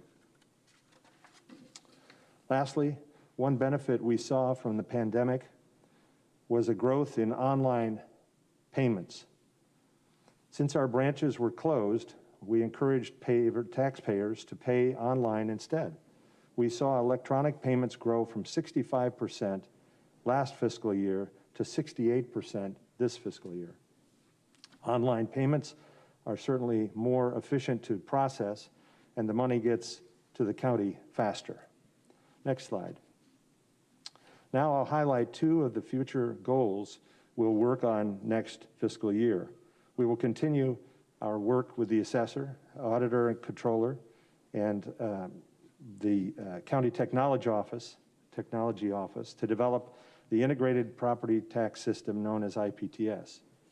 We are optimistic this project will signify and significantly change and improvement in the property tax processing. The second goal will be to upgrade our payment processing system to better manage mail payments. We will be moving to a hosted platform with new equipment that rapidly opens, extracts, and scans mailed checks. This upgrade will make property tax revenue more readily available to support county programs much sooner. Next slide. I'd like to take you through 4 performance measures from our department. We are on track to maintain a collection rate of at least 98.5% of secured property taxes and 97% of unsecured taxes. Right now, we have secured collection rates of 98%, but we expect that to rise as we send out our reminders to delinquent taxpayers this month. A higher collection rate equals more money to benefit the community, and this will help. In September, we mailed out 1,004,808 secured property tax bills, which is a new all-time record for the County of San Diego. Another function of our office is the deferred compensation program. We promote this program to county employees in hopes that they put aside some money in addition to their pensions for a more comfortable retirement. This year, we wanted our 457 plan participants to increase the average amount they set aside from each paycheck. Our goal was to reach $190 per paycheck, but we exceeded the goal by reaching $195 on average. We also reached 51% of eligible county employees participating in the 457 plan. Next slide. Now on to the budget. Our 2020-2021 adopted general fund expenditures were $23.4 million and included 123 full-time employees. For the next fiscal year, we will not have any changes to our employee count. And we expect our general fund expenditures to increase about 1% to compensate for negotiated salary and benefit increases. Next slide. We have two initiatives that align with the county's transparency and open government framework. In our office, we strive to educate our pool participants to better manage public funds. We host 4 educational symposiums each year to teach our local agencies about government finance issues and best practices. We also hold at least 2 deferred compensation investment and retirement webinars each year to educate county employees about plan options. I hope this overview has shown that we provide constituents with superior financial services while maintaining the highest levels of customer service. We take pride on diversity, equity, and inclusion, and of course, customer service in the Treasurer Tax Collector's Office. Thank you for your time, and I'd be happy to take any questions you might have. But if not, I'll turn it over to Paul Parker with the Citizens Law Enforcement Review Board. Thank you, Mr. McAllister. Thank you, Mr. McAllister, and thank you, Chair Fletcher and Vice Chair Vargas and Supervisor Desmond for this opportunity to present an overview of CLRB's op plan and budget. Next slide, please. Real quickly, CLRB, just a real brief overview. CLRB is responsible for investigating complaints of misconduct against sworn members, only the sworn members of the sheriff's and probation departments, no professional staff, no medical staff or those providing medical services in the jails. We are available to, or we are mandated to, look into excessive force, false arrest, false reporting, illegal search and seizure, and various misconduct-related circumstances. Without a complaint, we look at every in-custody death or any death that's affiliated with the actions arising out of actions of sworn members of the departments. Based on the board's expanded authority last year, we also now, without a complaint, can investigate any discharge of firearm, any use of force resulting in great bodily injury, and any use of force at any First Amendment or protest-related event.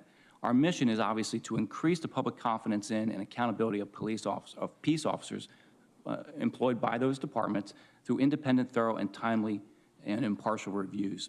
Our vision, quite frankly, our vision is pretty much just an expansion of our mission, but I'd like to ultimately be the premier provider of civilian oversight services in California. There are many entities that provide those services, and we all operate under the same laws, and we'd like to be the one that is looked at as the leader. Next slide, please. As far as our highlights, basically, we completed 100% of our complaint investigations and death investigations within 1 year of notification of death. And you may be wondering, well, of course, that's what you're supposed to do. Well, obviously, this is something that CLRB hadn't done in the past, so we're very proud that we can continue to do that. And we did that, quite frankly, with minimal staffing prior to the increase in staff. We did that with primarily 3 investigators. We like to process 100% of our new complaints within 2 days or less. We made 12 policy and procedure recommendations to the Sheriff's Department and Probation Department, actually 11 to the Sheriff and 1 to the Probation. The majority of these are accepted. We believe this is a main role that we provide to the citizens or to the residents of San Diego County. This creates a dialogue between the department and the community, and it makes it appear, as it is, that the department is willing to be transparent and wants the trust of the community. So we really policy procedure recommendations is a key component of what we do. We also provided 12 monthly early warning reports to the Sheriff's Department and Probation Departments. Now, this is not something that identifies systemic issues. These are just it's an overview or a recap of the monthly events, but we'll talk about that a little bit more here in a minute. Next slide, please. Real quickly, I also wanted to point out that we did transition to virtual meetings due to COVID, and quite frankly, that resulted in public attendance that we've never seen before at CLRB. And it made us really realize that we're not just operating in a vacuum, that really people don't care about what we're doing. There is a lot of interest in what we do. And so that was beneficial for us. So looking forward, we'd like to continue our community outreach activities, especially to the underserved populations, underrepresented populations. It's not something that CLRB did well. It's something that we're willing to partner, and we are partnering with the Office of Equity and Racial Justice and the Leon L. Williams Human Relations Commission to identify groups that we can go out and say who we are, what CLRB is and what we're about. We'd like to continue making those policy and procedure recommendations for the reasons I've mentioned. We'd like to create an early warning system for the Sheriff's Department and Probation Department personnel. And again, that would be to identify systemic issues, if there are systemic issues, possible systemic issues or concerns, any kind of patterns related to certain subject officers or certain type of allegations in certain locations. We believe we can be beneficial to the departments and the community by doing so. We'd like to gather data to determine the patterns and increase our transparency, specifically as it relates to or pertains to the perceived race of complainants and subject officers. We should be able to get that data, and we should be able to report that out to see if there are any kind of systemic issues, at least as it pertains to reports to CLRB. And obviously, everybody in the room knows that we're looking at the deaths in custody. We are working with Department of Purchasing and Contracting to identify someone to come in and conduct an independent analysis of the deaths that are occurring in custody as they compare to other entities throughout the state. And finally, we'd like to begin our detention facility inspections in January of 2022. So next, looking at some of our key performance measures. Basically, it's what I've just talked about. We want to have community outreach activities. We'd like to do at least one a month. We're on track to do more than that right now. We'd like to, again, continue to get our cases done in a timely fashion. You may ask, well, why are these measures important? They're important because, first off, as it pertains to the outreach, nobody really knew we existed. We've been around 30 years, and nobody knew we existed, or if they did know we existed, they certainly didn't know what we did. We also believe that the timely completion of our cases would increase the trust in the government and law enforcement. Memories fade, evidence disappears, and anybody who makes a complaint or anybody who has a complaint made against them, those are pressing concerns for everybody involved, and we believe it's only right, it's only fair to conduct these investigations in a timely fashion. Next slide, please. So again, back to, again, these are just timely completion of cases, the policy and procedure recommendations, and those monthly early warning reports. Let's talk briefly about our budget.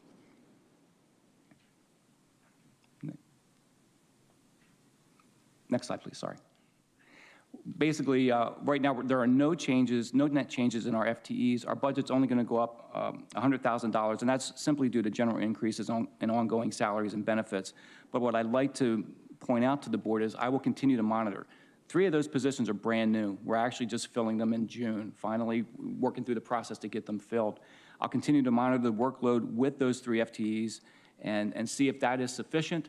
If not, obviously, I'll be coming back and asking for more personnel. We believe that we can, with the increased personnel that was provided last fiscal year, drop our caseloads hopefully to about 15 per investigator so that we can get these done thoroughly, independently, and timely. Next slide, please. And as it pertains to the alignment to the framework for our future, we obviously have a focus on transparency and open government. But here's the problem with civilian oversight in California, specifically here in San Diego County. We can't discuss, because of a case law in 2006 and because of some current statutes on the books, we can't discuss our cases in public. Every case that we discuss has to be behind closed doors. We can't identify any deputies or probation officers. The complainants only receive 1 paragraph overview of what we do. So we want to think outside the box to try to inform everyone to the best of our ability to be as transparent as possible. I mean, after all, that is why we were created 30 years ago.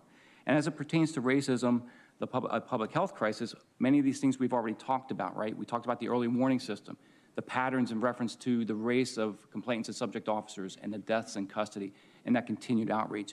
But I'd like to also point out there are currently 3 openings on our board, and these are the opportunities for supervisors to diversify the board to better reflect the county's demographics and experiences.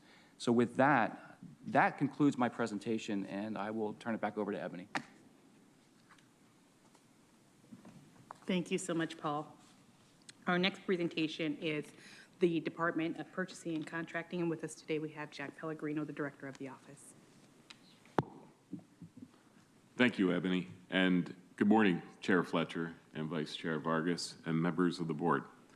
This opening slide is a picture of probably what was one of our last in-person community outreach events before the shutdown. This supplier diversity fair was organized by the regional EDC, hosted at USD, and included my colleagues from the City of San Diego and Sandag. Although you'll hear in my comments that we have hosted many outreach events virtually over the past year, in the coming months, we look forward to once again hosting similar outreach conferences, both in person and virtually. First chart, please. The Department of Purchasing and Contracting operates as a centralized procurement function focused on acquiring goods and services needed by county departments to achieve their goals and objectives. DPC is also responsible for countywide excess property disposal and record storage. Next slide. Our mission, back one slide. Sorry, thank you. Our mission is to provide timely and effective procurement services focused on getting our department customers what they need, when they need it, at fair and reasonable prices, while meeting all legal and regulatory requirements and utilizing procurement best practices. We actively engage with the community and suppliers to ensure an open and inclusive procurement process.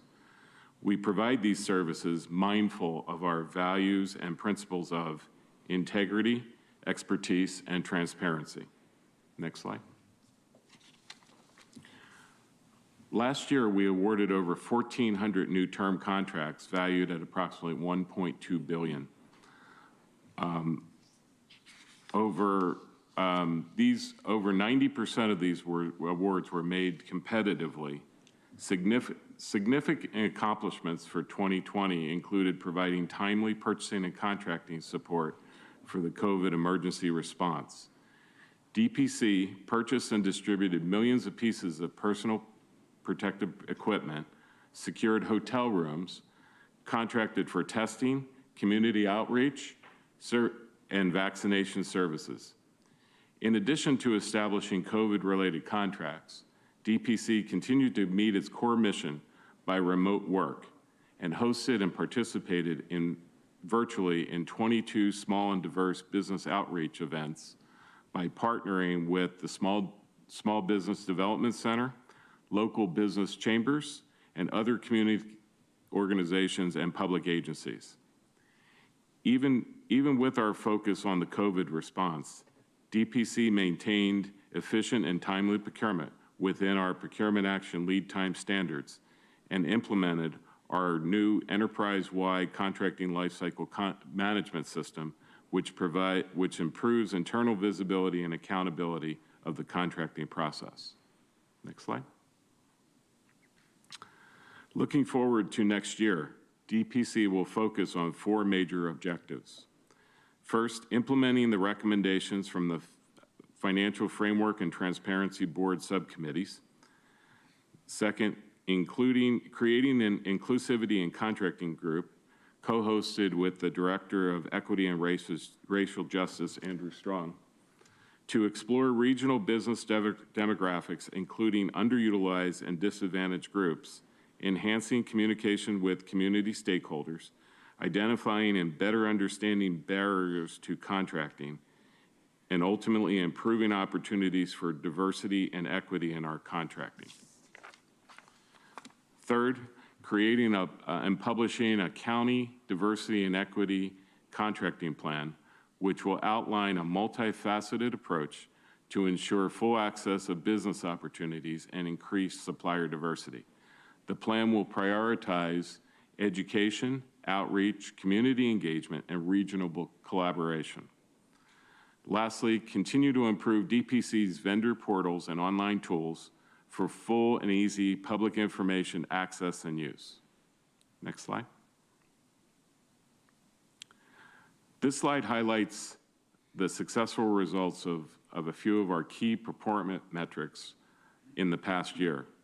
We are exceeding anticipated outreach events, achieving our competitive awards at 90%, and increase the depth of our supplier responses to 60%. Next slide. Our other key performance measures include the timeliness of our RFP process at 75% of our actions within the 180-day standard, achievement of 85% of our amendments within 30 days, and meeting with all county departments to ensure that our document retention schedules are current. Next slide.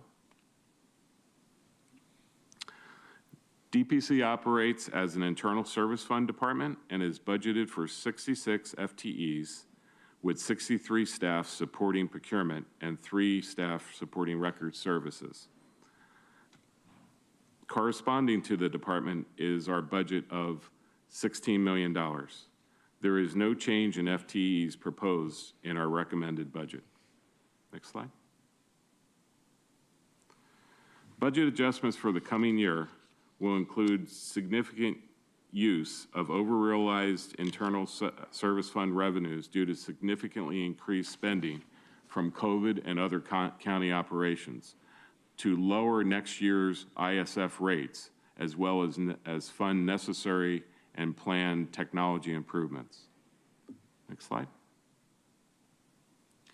DPC's future plans are to align to the board frameworks and implement recommendations from the Transparency and Open Government and Financial and Contracting Board subcommittees.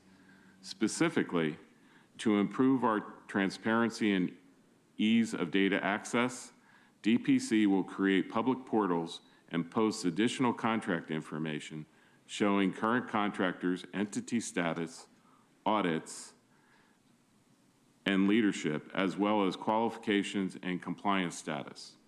As mentioned earlier, we will establish an inclusivity and contracting group co-hosted with the Office of Equity and Racial Justice and community and other stakeholders to gain feedback on how we can make our contracting process more accessible to small, minority, and diverse contractors.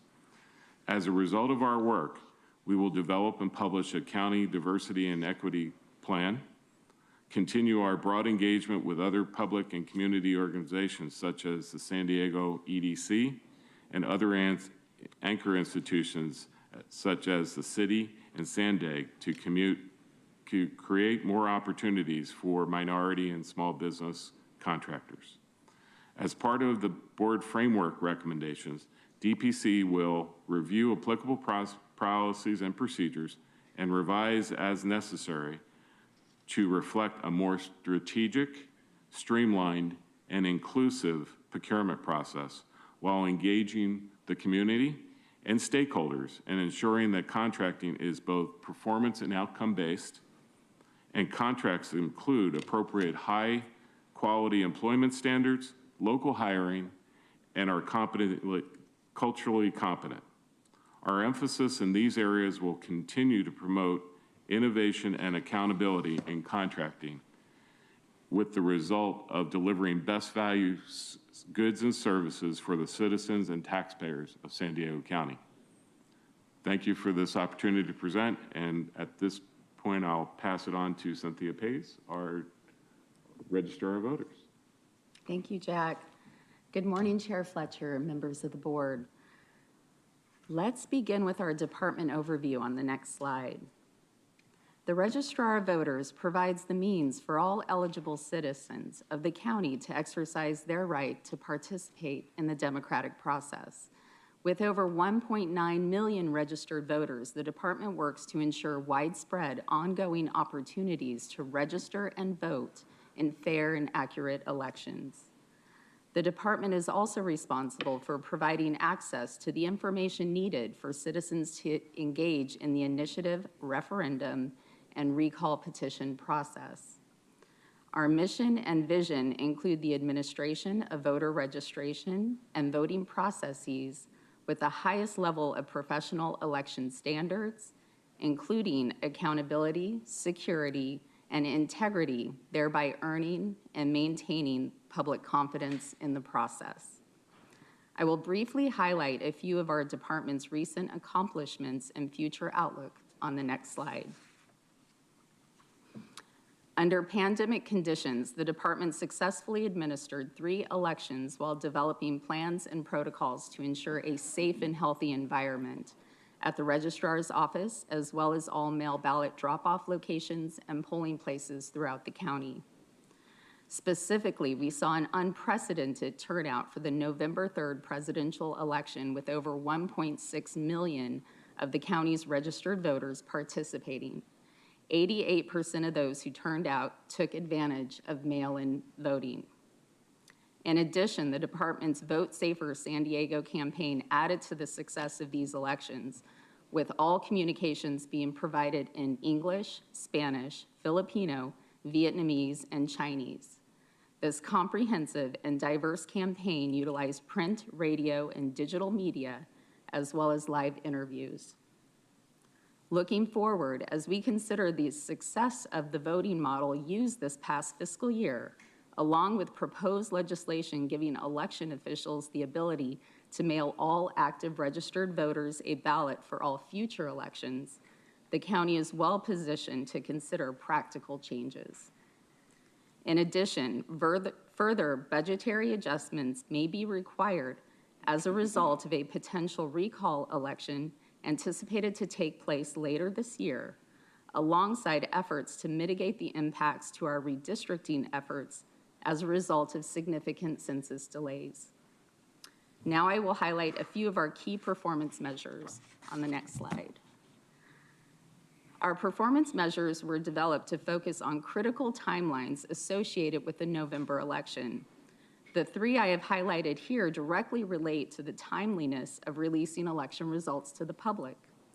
We surpassed our goal of having 30% of precincts tallied by 11:30 p.m. on election night. And as I mentioned earlier, an unprecedented number of voters took advantage of the convenience of mail-in voting. We surpassed our goal of 80% by processing into the count nearly 100% of mail ballots received by the Monday after Election Day. This included over 1.4 million mail ballots. This early action by voters, along with staff efficiencies, allowed us to surpass our election night results reporting goal by tallying 100% of mail ballots received just days before Election Day into the count released shortly after 8 p.m. election night. Now I would like to move on to a high-level summary of our department's budget. Although the department has 69 full-time employees, we hire thousands of temporary workers in a short time frame to assist with all election activities. The department's annual budget is dependent on the type of statewide election that is being conducted, such as a primary versus a general or a gubernatorial versus a presidential. We typically see more voter interest and higher turnout during a presidential general election. The budget change you see here reflects the transition from a presidential general to a gubernatorial primary election. The decrease is represented by fewer billable jurisdictions participating, as well as reflecting the cost of conducting an election under the COVID-19 pandemic. I will discuss some of the more significant adjustments on the next slide. You will see a reduction in expenditures and revenues associated with the November election, which included the implementation of the governor's executive orders and associated legislative actions related to the pandemic. To provide context, some of the one-time costs associated with the November election included increases in the number and availability of mail ballot drop-off locations, larger voting sites for a longer duration, purchase of minor equipment and technology to support those locations, public education and voter outreach to inform voters about their options in voting during a pandemic, paying poll workers an hourly wage for working multiple days instead of a stipend for one, and the purchase of personal protective equipment, and these are just to name a few. As you can see, the revenues will reflect a decrease due to the one-time expenditures for the November election. Additionally, the $2.5 million in general fund balance in the CAO recommended budget is to support the June 2022 gubernatorial primary election. However, as the number of registered voters increases and legislative changes add to the complexity of conducting elections, the department's budget may be supplemented with one-time funds so it can conduct elections successfully. Next slide, please. And in conclusion, I would like to note that the Registrar of Voters' mission is aligned with the board's framework for transparency and open government. Thank you all for your time. And if there are no questions, I will hand it off to Andrew Strong with the Office of Equity and Racial Justice. Thank you, Cynthia. Chair Fletcher, members of the board. Last year, in the wake of the murders of Ahmaud Arbery, Breonna Taylor, George Floyd, and hate incidents in Santee, your board established the Office of Equity and Racial Justice to engage and build trust with the community, root out systemic and structural racism in county government, and create equitable outcomes for our communities. We're in the beginning phases of laying a solid foundation for this work. Our office will work to create a culturally intelligent organization through training and develop strategies and resources to root out systemic racism and structural racism in county operations. We also support the Human Relations Commission in the work to promote positive human relations across our county. And our mission statement was adopted by your board on April 6th after some very intentional community engagement. Our mission is to partner with the community to co-create transformative, enduring, structural, and systemic change in San Diego County government, to bridge San Diego County departments and community voices to design bold policies and practices to advance equity, and champion belonging for all and advocate for people suffering from structural and systemic racism and exclusion. Next slide, please. So here are a few accomplishments from our first 4 months. I'd like to highlight 2 of them. We've added equity impact statements to our board letters beginning at our next board meeting on June 8th. We developed training based on the Government Alliance on Race and Equity's Racial Equity Tool to assist departments in conducting an equity assessment on their projects and programs to assist them in determining the equity impact of their actions. We've held 2 initial community engagement sessions to gain feedback on next steps to implement a social equity program for commercial cannabis. The feedback gained from those sessions will be incorporated into the requests for proposals for a consultant to develop and implement the program. Next slide, please. Looking forward, we have several projects we're working on as we develop our strategic plan and align our goals with community needs. Of particular importance is the work we are doing to develop equity indicators and an equity impact report. This will be tied to our county annual report to show our progress towards our outcomes over time. The Uplifting Boys and Men of Color initiative that we are working with our community partners to develop a workforce development program and connect wraparound services for our youth. And the budget equity tool that we are working closely with the Office of Financial Planning on will help us create an equity lens for all of our departments to look through as we develop our budget and allocate resources over the next year. Next slide, please.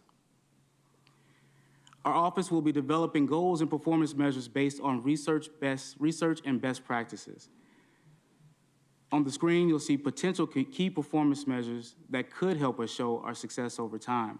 But over the next few months, our OERJ staff will be working with subject matter experts and our community partners to develop these measures. Our new performance measures will be added to the FY 2022-23 operational plan. Next slide, please. The Office of Equity and Racial Justice was allocated $5 million in one-time funding in last year's budget for equity and racial justice activities and to set up the office. This year's budget includes 4 full-time employees and a budget of $1.6 million. In change letter, we'll be determining how much of the initial $5 million in one-time funding from last year's budget to rebudget and carry over to next year for unanticipated programmatic needs.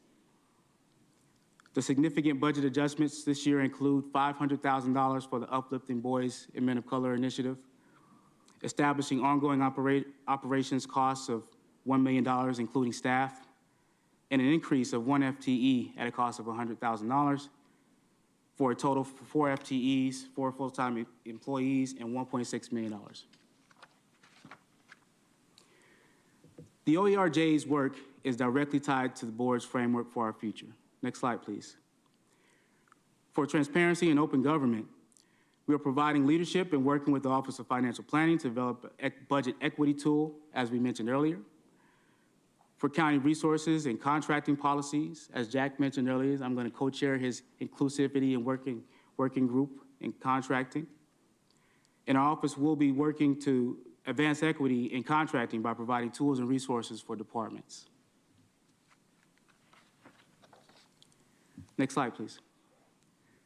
So you're familiar with our efforts around racism being declared a public health crisis, but we're developing a process to add community voices to changing policies and procedures in county government. We're creating equity and racial justice lens on all county operations using an equity impact assessment.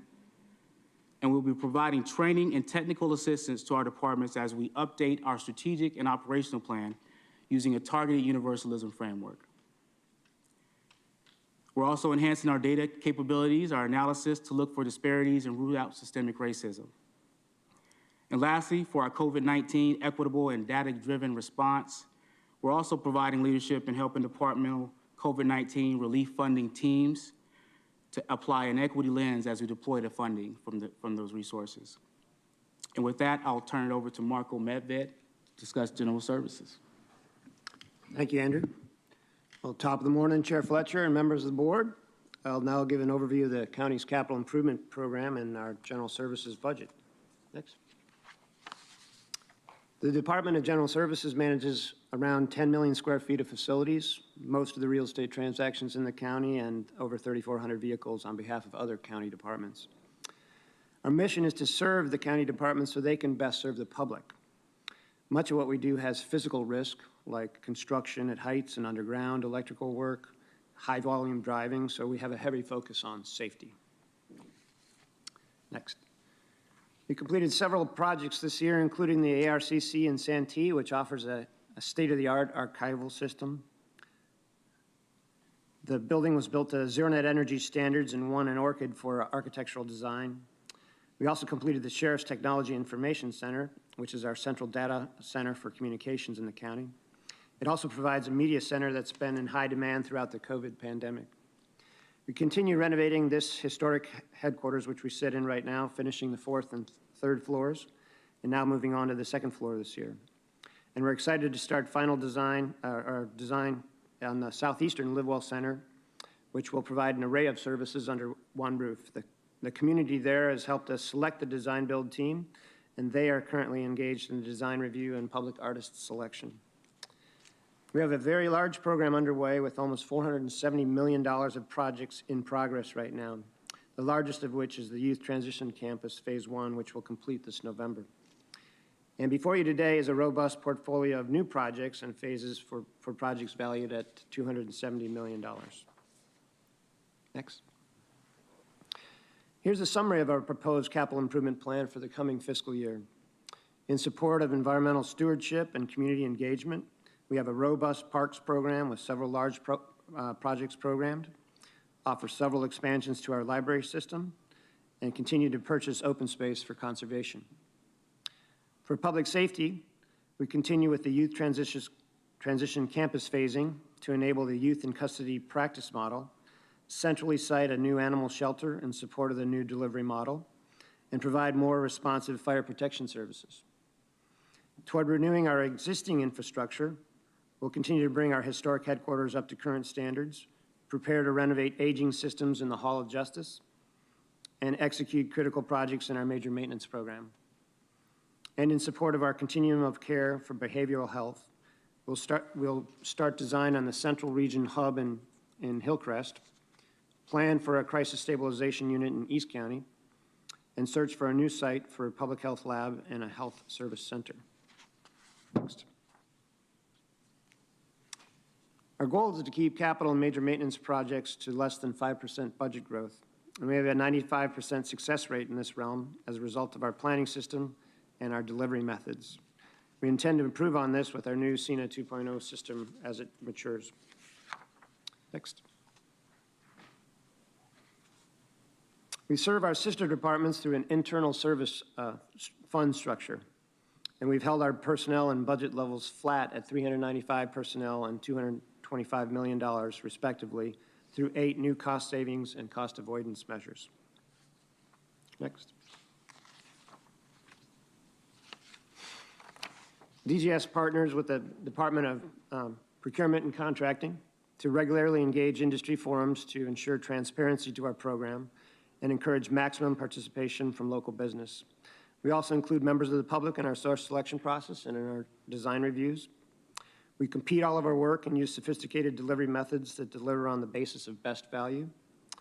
All of our projects include sustainability measures following green building principles and more recently those of zero net energy. We now have 56 LEED certified buildings and 10 buildings that are completed or in the process of completing zero net energy standards where we produce as much energy as we need on site. And with that, I'll turn it back over to Ebony. Thank you, Marco. With those presentations, this concludes our group's overview for FG3. We'll take a moment to allow for any questions that the board may have for our departments. Again, we have departments, representatives from all FG3 departments on the line available to answer questions. Thank you, Ebony. I want to thank the FG3 group in general. The COVID pandemic was a public health response, and our nurses and our team and public health did a great job, but they did not pay for themselves. And the incredible work that went into funding and administering that operation, often unseen by folks who were not there every single day in the Emergency Operations Center dealing with these issues. And I want to thank Ebony and Tracy Sandoval, who was there previously. Jack, I know, was an integral part every day where we said we need hand washing stations. We need thousands of them, hundreds of them. We need them tomorrow. And figure out how to make it work. We need thousands of hotel rooms. We need contracts for this. We need ventilators and gloves. And so the incredible work I think that everyone did administering and managing through projections about potential dire revenue circumstances and potential adjustments and changes, taking in state funding and federal funding, administering small business grants and rapidly figuring out how to get those checks out the door, and I could go on with a multitude of examples, but for the FG3 group's ability to be very nimble and very flexible while also holding to a high standard of doing it right, we would not have been able to get through the pandemic. At the same time we were working through that pandemic, we still had an election, right? And so we managed to have an election and administer it very well in the midst of a pandemic. We pushed Marco to keep building stuff. Sometimes we want to build it faster, and 3 phases can all be done at once. It doesn't. Phase 1, 2, and 3 can be simultaneous. You know, we could just. It's one big phase 1. You know, we did that, and we responded to another pandemic, the pandemic of racism and structural racism, by creating new county departments, by revamping CLRB. And so, I'm very appreciative of the work that you all do. On a daily basis, and the foundational nature of everything else we do originates from this department and from this source. So let me go to my colleagues for any questions. I have a few, but let me start with them. We'll go to Vice Chair Vargas. I'm just super grateful for all the great work. You know, I've been here since January, and just to see the transformation of the operations department and your willingness to be open to new ideas and recommendations it's just been, you know, amazing to me. And specifically, I think the fact that all of you have embraced really prioritizing racial justice and health equity and economic opportunity, environmental protection, community-centered criminal justice, government transparency. And my favorite is the creation and implementation of the budget equity tool that we're going to be using next time around. I don't know if anybody else gets really excited about this, but I am super excited about it. So I wanted to say thank you to all of you for doing the great work. I do have a couple of questions. I did want to ask specifically around language access. I know that it's been touched upon by a couple of the different departments, and I know that we have made some changes already, but I just want to make sure that, you know, last year there was $2.5 million that was allocated in the fiscal year 21 budget for translation and interpretation services across all county departments, but I want to make sure that we are really planning, you know, that this is a cultural shift, I think, for the county as a whole. And when we're talking about equity, I think it's a really important piece of it. And so that would be, you know, the bigger conversation is around language translation, interpretation services. I know that we might not be able to do everything immediately, but in the budget, is there going to be resources so we can create a timeline of how we're going to prioritize this? You know, I often say to folks, if you look at, and I have to say that it's hard for me because I am bilingual, and if you go to my website right now, there's Google Translation. And I just feel like it's really important that if we're really going to do this work, that we do it in such a way that it's going to be culturally inclusive and that we're doing it right. And so my question is, where in the budget is that there additional funding, or do we need a board change letter for that specifically, and how much would we need for that? Vice Chair Vargas, I'll start with just answering the question in regards to resources in the budget. The $2.5 million that were included in the current year budget, that amount has not totally been spent, and we will rebudget in next year's budget through the change letter process. The remaining balance, there we'll use some of it next week for our community budget meetings. We do have Natalia Bravo here, who is our CAO Chief of Staff and is our lead for coordinating translation services across the enterprise, and she can answer the broader question. Hi, good morning. Vice Chair, we are actively working on expanding our language access services that were approved by your board in November of 2020.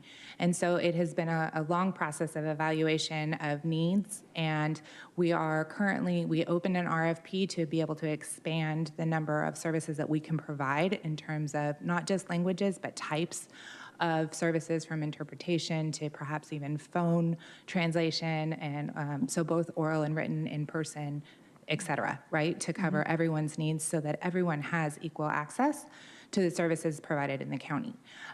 That RFP, like I said, was opened. It's still in process, but we hope to conclude by the end of the fiscal year and offer those awards, and at that time we will have a large amount of resources available to departments.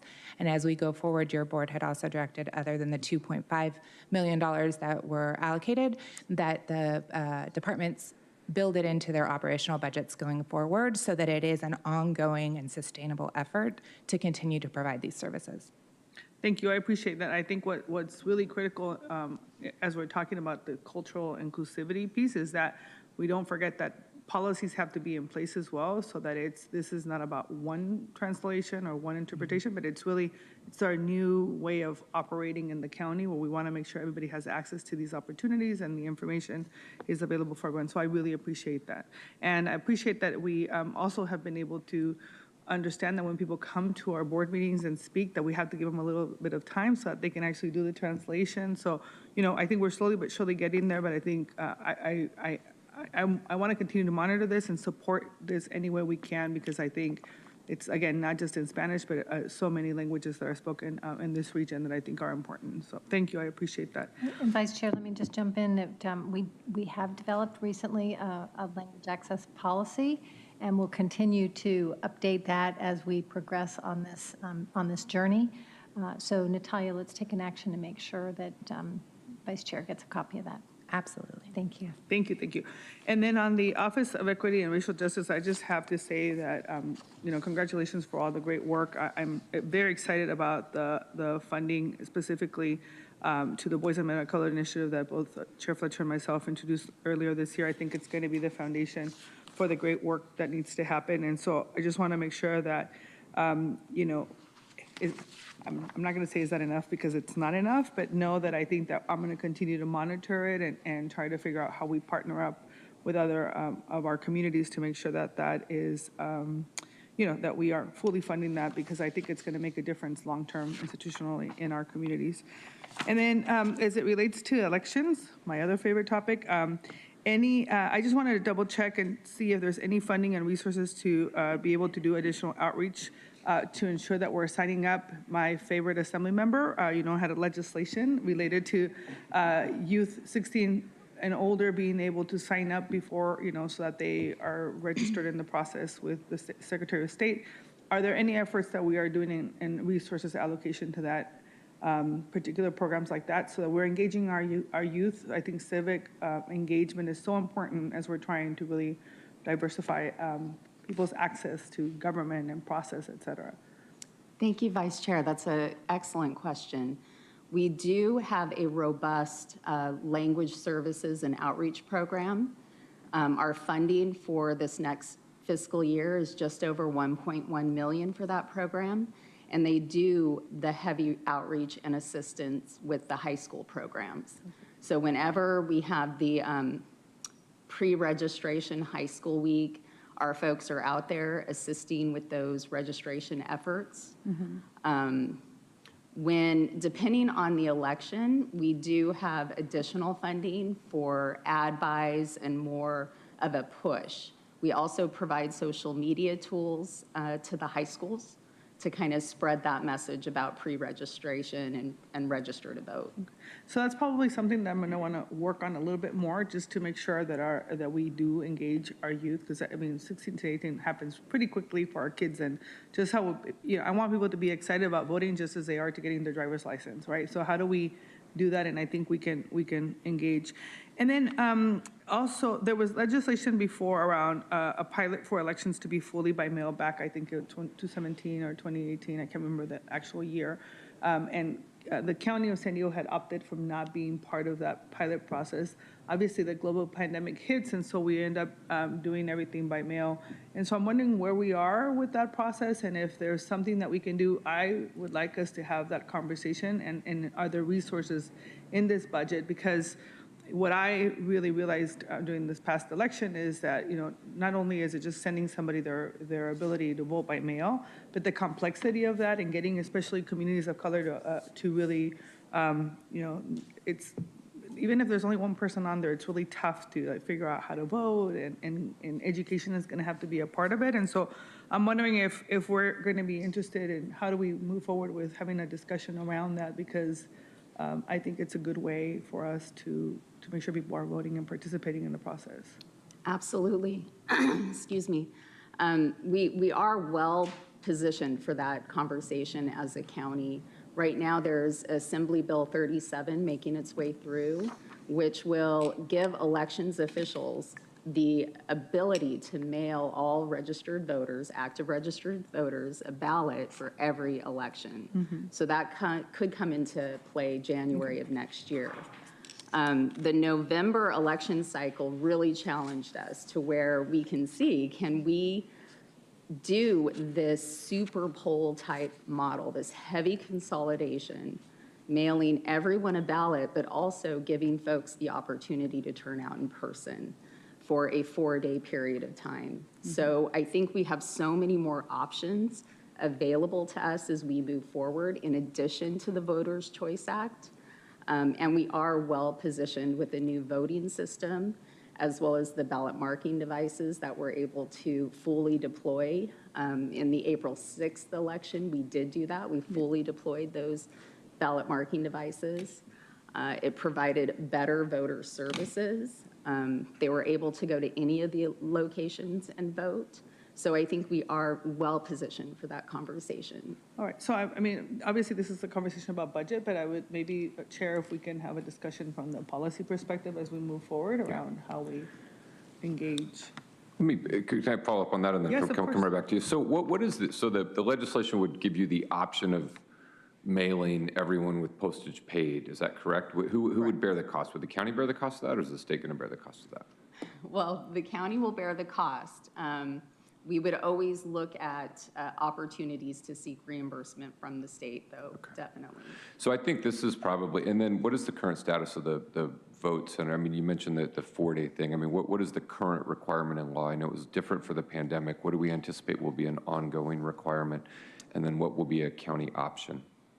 Right now, there isn't, other than the Voters' Choice Act, Right. with the 11 days of voting, there isn't another option beyond this legislation passing, which gives us more flexibility in mailing everyone a ballot, but we would still look at the current law as to in-person voting. Okay. So I think to Vice Chair, to your point, I think what we're going to need to do as a board is have a discussion around that. I think I would certainly be very supportive of us mailing everyone a ballot and fully embracing the vote center model, which provides more access. The previous board had a very bizarre discussion about this, but I think that we have enough evidence. We can look to enough counties that have been ahead of us that we can come up with a model that works. But that potentially becomes a budget issue if we're going to do those things and make those decisions. And so we should probably spend some time thinking about, what that would look like. Do you know roughly what it would cost for us if we were to implement the mailing everyone a ballot? If In addition to what you have now? Yeah. Within our current environment with 1 day of in-person voting, it would cost $18.5 to $20 million. Okay. Overall for the Right. for the entire election. Okay, for primary and general? Yes. Okay. Yes. Yeah, we've got some work to do on that. Chair, Vice Chair, Yes. if I can jump in on a couple of items, being my prior area of expertise. Number one, in terms of the question of our outreach to our youth, not only do we have a robust outreach program, but we also connect with various organizations, including the League of Women Voters, who connects with all of the different schools. So we were able to then leverage during high school registration week, which is a 2-week period, twice a year, to go out to all the various schools that are out there to pre-register high school students, as well as those that may happen to be 18 years of age as well. The second question regarding the mail-in ballots and the cost of the mail-in ballots, that was a state mandate, and the state mandates commission has said that that is a reimbursable item. So that was passed last year, and so we'll be able to leverage that in terms of getting reimbursed for those respective dollars. I anticipate with AB 37 that's going through, that will only go more in terms of the reimbursement of those respective dollars. And then in regards to the various models out there, I think it was great to be able to implement what we did because of the pandemic. This new model, certainly the leveraging of the technologies that are out there, couple that with AB 37, and then also keep in mind that we also ran a different model for the 79th special district election that we just held as well. So taking that into consideration, as well as certainly costs associated with the overall general elections, and then in terms of how many people are voting by mail. If we looked at the last election, as our interim registrar has mentioned, is that in the last November 2020 election, over 80% of all mail ballots cast were mail ballots. That would only leave about 11%, actually almost 88% of all votes cast were mail ballots, and so leaving about 12%. And of that 12% that voted at the polling place, around 52% voted during the 4-day windows, leaving about 48% of those that voted at the polls doing so on election day. And that equated to about 189,000 people voting in general at the polls. So those are things that needs to be factored in as the board contemplates whatever model it chooses to proceed with. What percent of the in-person votes, someone showed up at a vote center or whatever, were dropping off a mail ballot? Meaning they took their mail-in ballot and brought it with them and cast that at the polling location. Do you know that? I'll let the interim registrar the point is, the question first. I have a sense that the mail-in ballots obviously is off the charts in terms of the percentage of the totals, people are mailing them back in. But the fact that you mail everyone a ballot is another reminder. People get the ballot and they tend to fill it out and walk it in. And so even some of the in-person voting can, I think, be logically attributed to having mailed everyone a ballot. Excellent question. I could get the carve out for the actual election day drop-offs, but overall, when you look at all of the mail ballot drop-off locations across the county, we had over 100. And it was well over 600,000 voters dropped off their mail ballot at these drop-off locations across the county. And I can get back to your board. Yeah, I'd just be curious. Regarding elections. But there's a general sense, though, that the mailing everyone a ballot moving forward will be a state reimbursable expense. Okay. Well, that's good. We'll take their money. But I think as a board, though, we need to have a policy discussion on that. Last time we tried to discuss this, I think the headline said it broke our brain. So maybe we can make another run at doing that. Happy to bring it forth. All right, and then thank you so much. I appreciate that. And then for purchasing and contracting, I just wanted to make sure that there are in the budget process additional, enough resources to ensure that we are engaging women-owned businesses as well as our communities of color. And I'm sure that there's a partnership with the Office of Race and Equity to make sure that that is happening. It's important to me to make sure that we are, as we're engaging our, community-based organizations and small businesses, that there is diversification of the process as well. Yes, Vice Chair Vargas, we have in our outreach, what we are doing is women-owned, minority-owned, also community-based businesses that may be nonprofit organizations is all part of our strategic outreach and something we're really going to be focusing on forward and part of our inclusivity and contracting plan specifically and our work with the community stakeholders to ensure that we're helping those firms and to participate in our process. Thank you. All right, that's it. Thank you. Thank you. Supervisor Desmond. Well, thank you very much. Appreciate it. I just want to say, I don't need questions, just a comment. Just say thank you to all the presenters, everybody today, bringing us up to speed on the budget issues and things like that. So I just want to say thanks. Great work, great job, and really appreciate it. Thank you. Thank you, Supervisor Desmond. A couple of quick questions. One group I want to recognize is our communications team, who over the course of the last year, I don't remember exactly how many consecutive days, 7 days a week, we hosted a live press conference, but I will say that my guess is if you look at the preceding 20 years in the last year, we probably did more press communication in 1 year than we did in the preceding years. And no, your pension doesn't work that way, but I am very grateful and appreciative. I also think one thing we need to look ahead to as a board is in order to have the capacity to do those briefings, we had to basically commandeer the Sheriff's Department communication setup. And I think we should look at how we might build similar internal capacity here so we have that same ability to communicate rapidly and quickly. And I think that's something we can look at as we move forward. Very pleased to see the Office of Labor Standards in there. I'm excited to see how that goes. Paul, I appreciate the work of CLRB, and it is wonderful to see 100% investigations complete. That is obviously the goal, and very appreciative. I also think it is important that CLRB, through your independent decision-making process, I'm supportive of you all taking a look at the deaths in custody relative to other jurisdictions. I think there is some dispute over how we stand. Now, we know one is one too many, and we want to have zero. But I think that would be good to have CLRB as an independent entity take a look at those numbers and report back not just to the board but to the public on what you find. Do you have the funding you need in the budget to execute that analysis and look if your board members decide to go forward in that direction? That's something that Ebony and I will continue to talk about when we figure out how much it's going to cost. Okay. I think that would be something good, and I'd be happy, would be very supportive of having the availability of those funds in there so we can do that, so that we don't have to come back mid-year or we don't have to wait an entire year. My second question, Paul, is do you have the staffing in the budget you need to conduct the investigations that come your way and be able to fulfill your mission? Do you have adequate staffing across the board to be able to do that?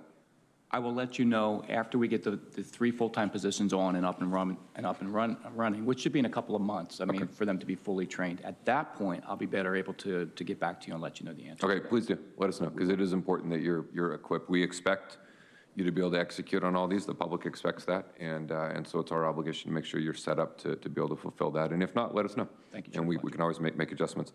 Andrew, I just wanted to commend, obviously, the Office of Equity and Racial Justice was something we started here. And, these issues of structural racism, whether they are overt or implicit, are a real problem. And we have to do a better job to tackle. They're also very difficult and tough. One of the reasons that from the, literally founding of our country until today, we've never addressed these issues is because they're tough and they are often uncomfortable. But people experiencing structural racism are also uncomfortable because of that. And so we have to get a little bit uncomfortable when we tackle those issues. And that means we're going to do trainings that some folks may find offensive or not like, but a lot of people that experience racism find that offensive. And so I just want you to know, as you move forward with you doing your job, that you have the full support of this board to push where you need to push, And the reality is, in order to tackle these challenges that are going to require us to think differently, to confront things that people don't want to confront, or to confront things that maybe they've never thought about.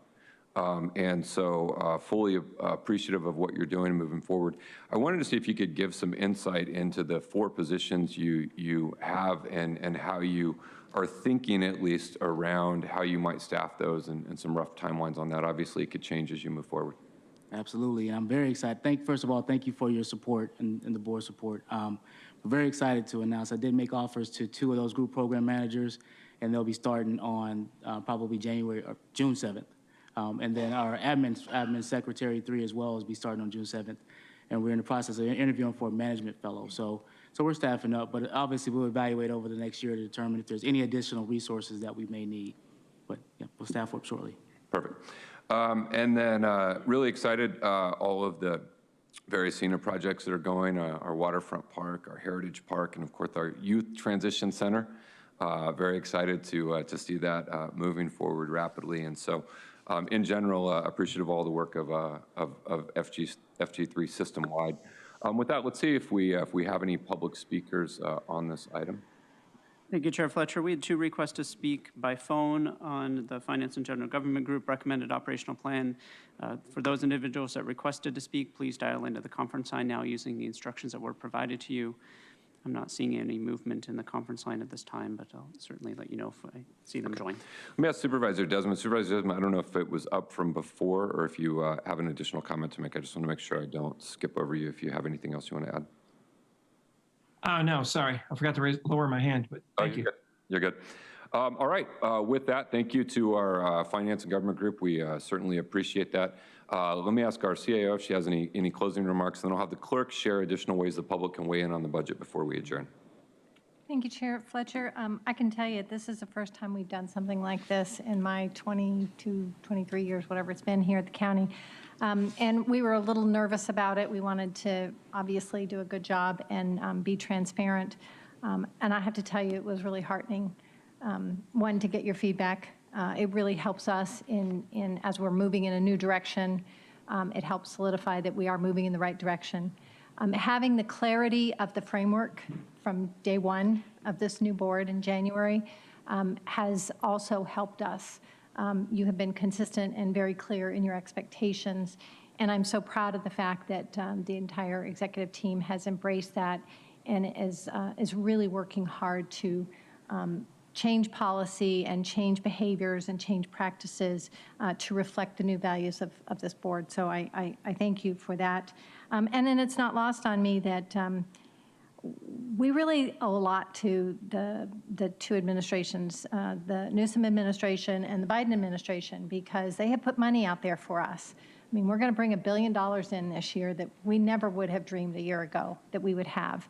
And that's enabling us to do a lot of the things and make some of these long-term systemic changes that you are asking us. It's allowing us to do that much faster than we ever could have done otherwise. So attitude and direction is only as good as the money to back it up. And so I think, we really need to give credit to our elected officials locally and at the state and the federal level who are really helping us to make these dramatic changes. And then lastly, thank you for acknowledging all the folks that are here. They have been working really, really hard, one through the pandemic last year, and then right away in January, jumping in with a new agenda. Turning a ship around, a large ship around, is not easy, and yet they are making it look easy. And I know behind the scenes, it's, they're tired. They're tired. I see it on their faces. And I always am encouraging them to take some time off, rejuvenate and all that. But, they're just dedicated. They have it in their heart for public service. And so I think that this was also rewarding for us because we felt that your appreciation. And that lifts our spirits and keeps us moving forward in a really positive direction and building the team as we now are working in a new environment. And I can't thank you enough for that. So thank you both here. Thank you, Supervisor Desmond, and then the 2 supervisors that couldn't join us today.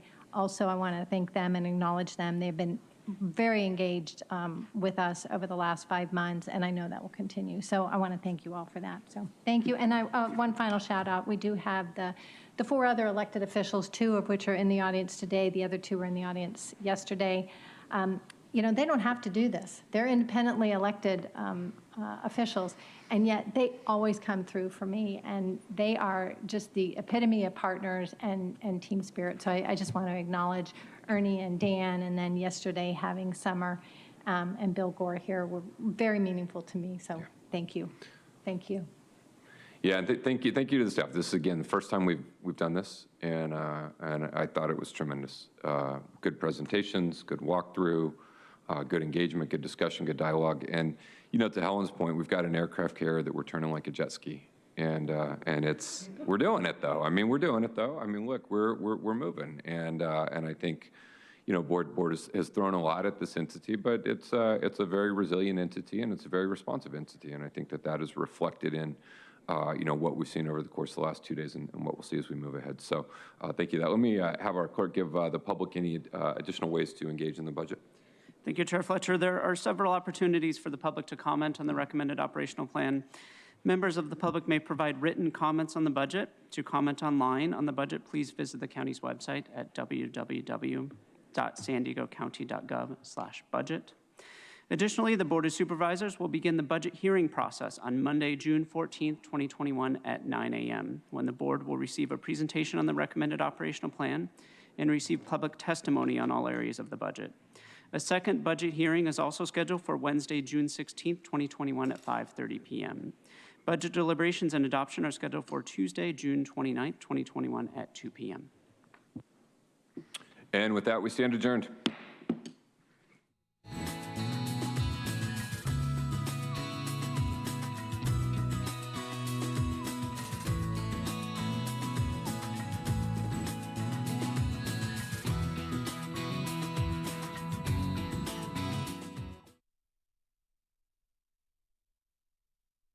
Over. After the heat last summer and this winter's bitter cold, these native plants have just pulled through and they look great.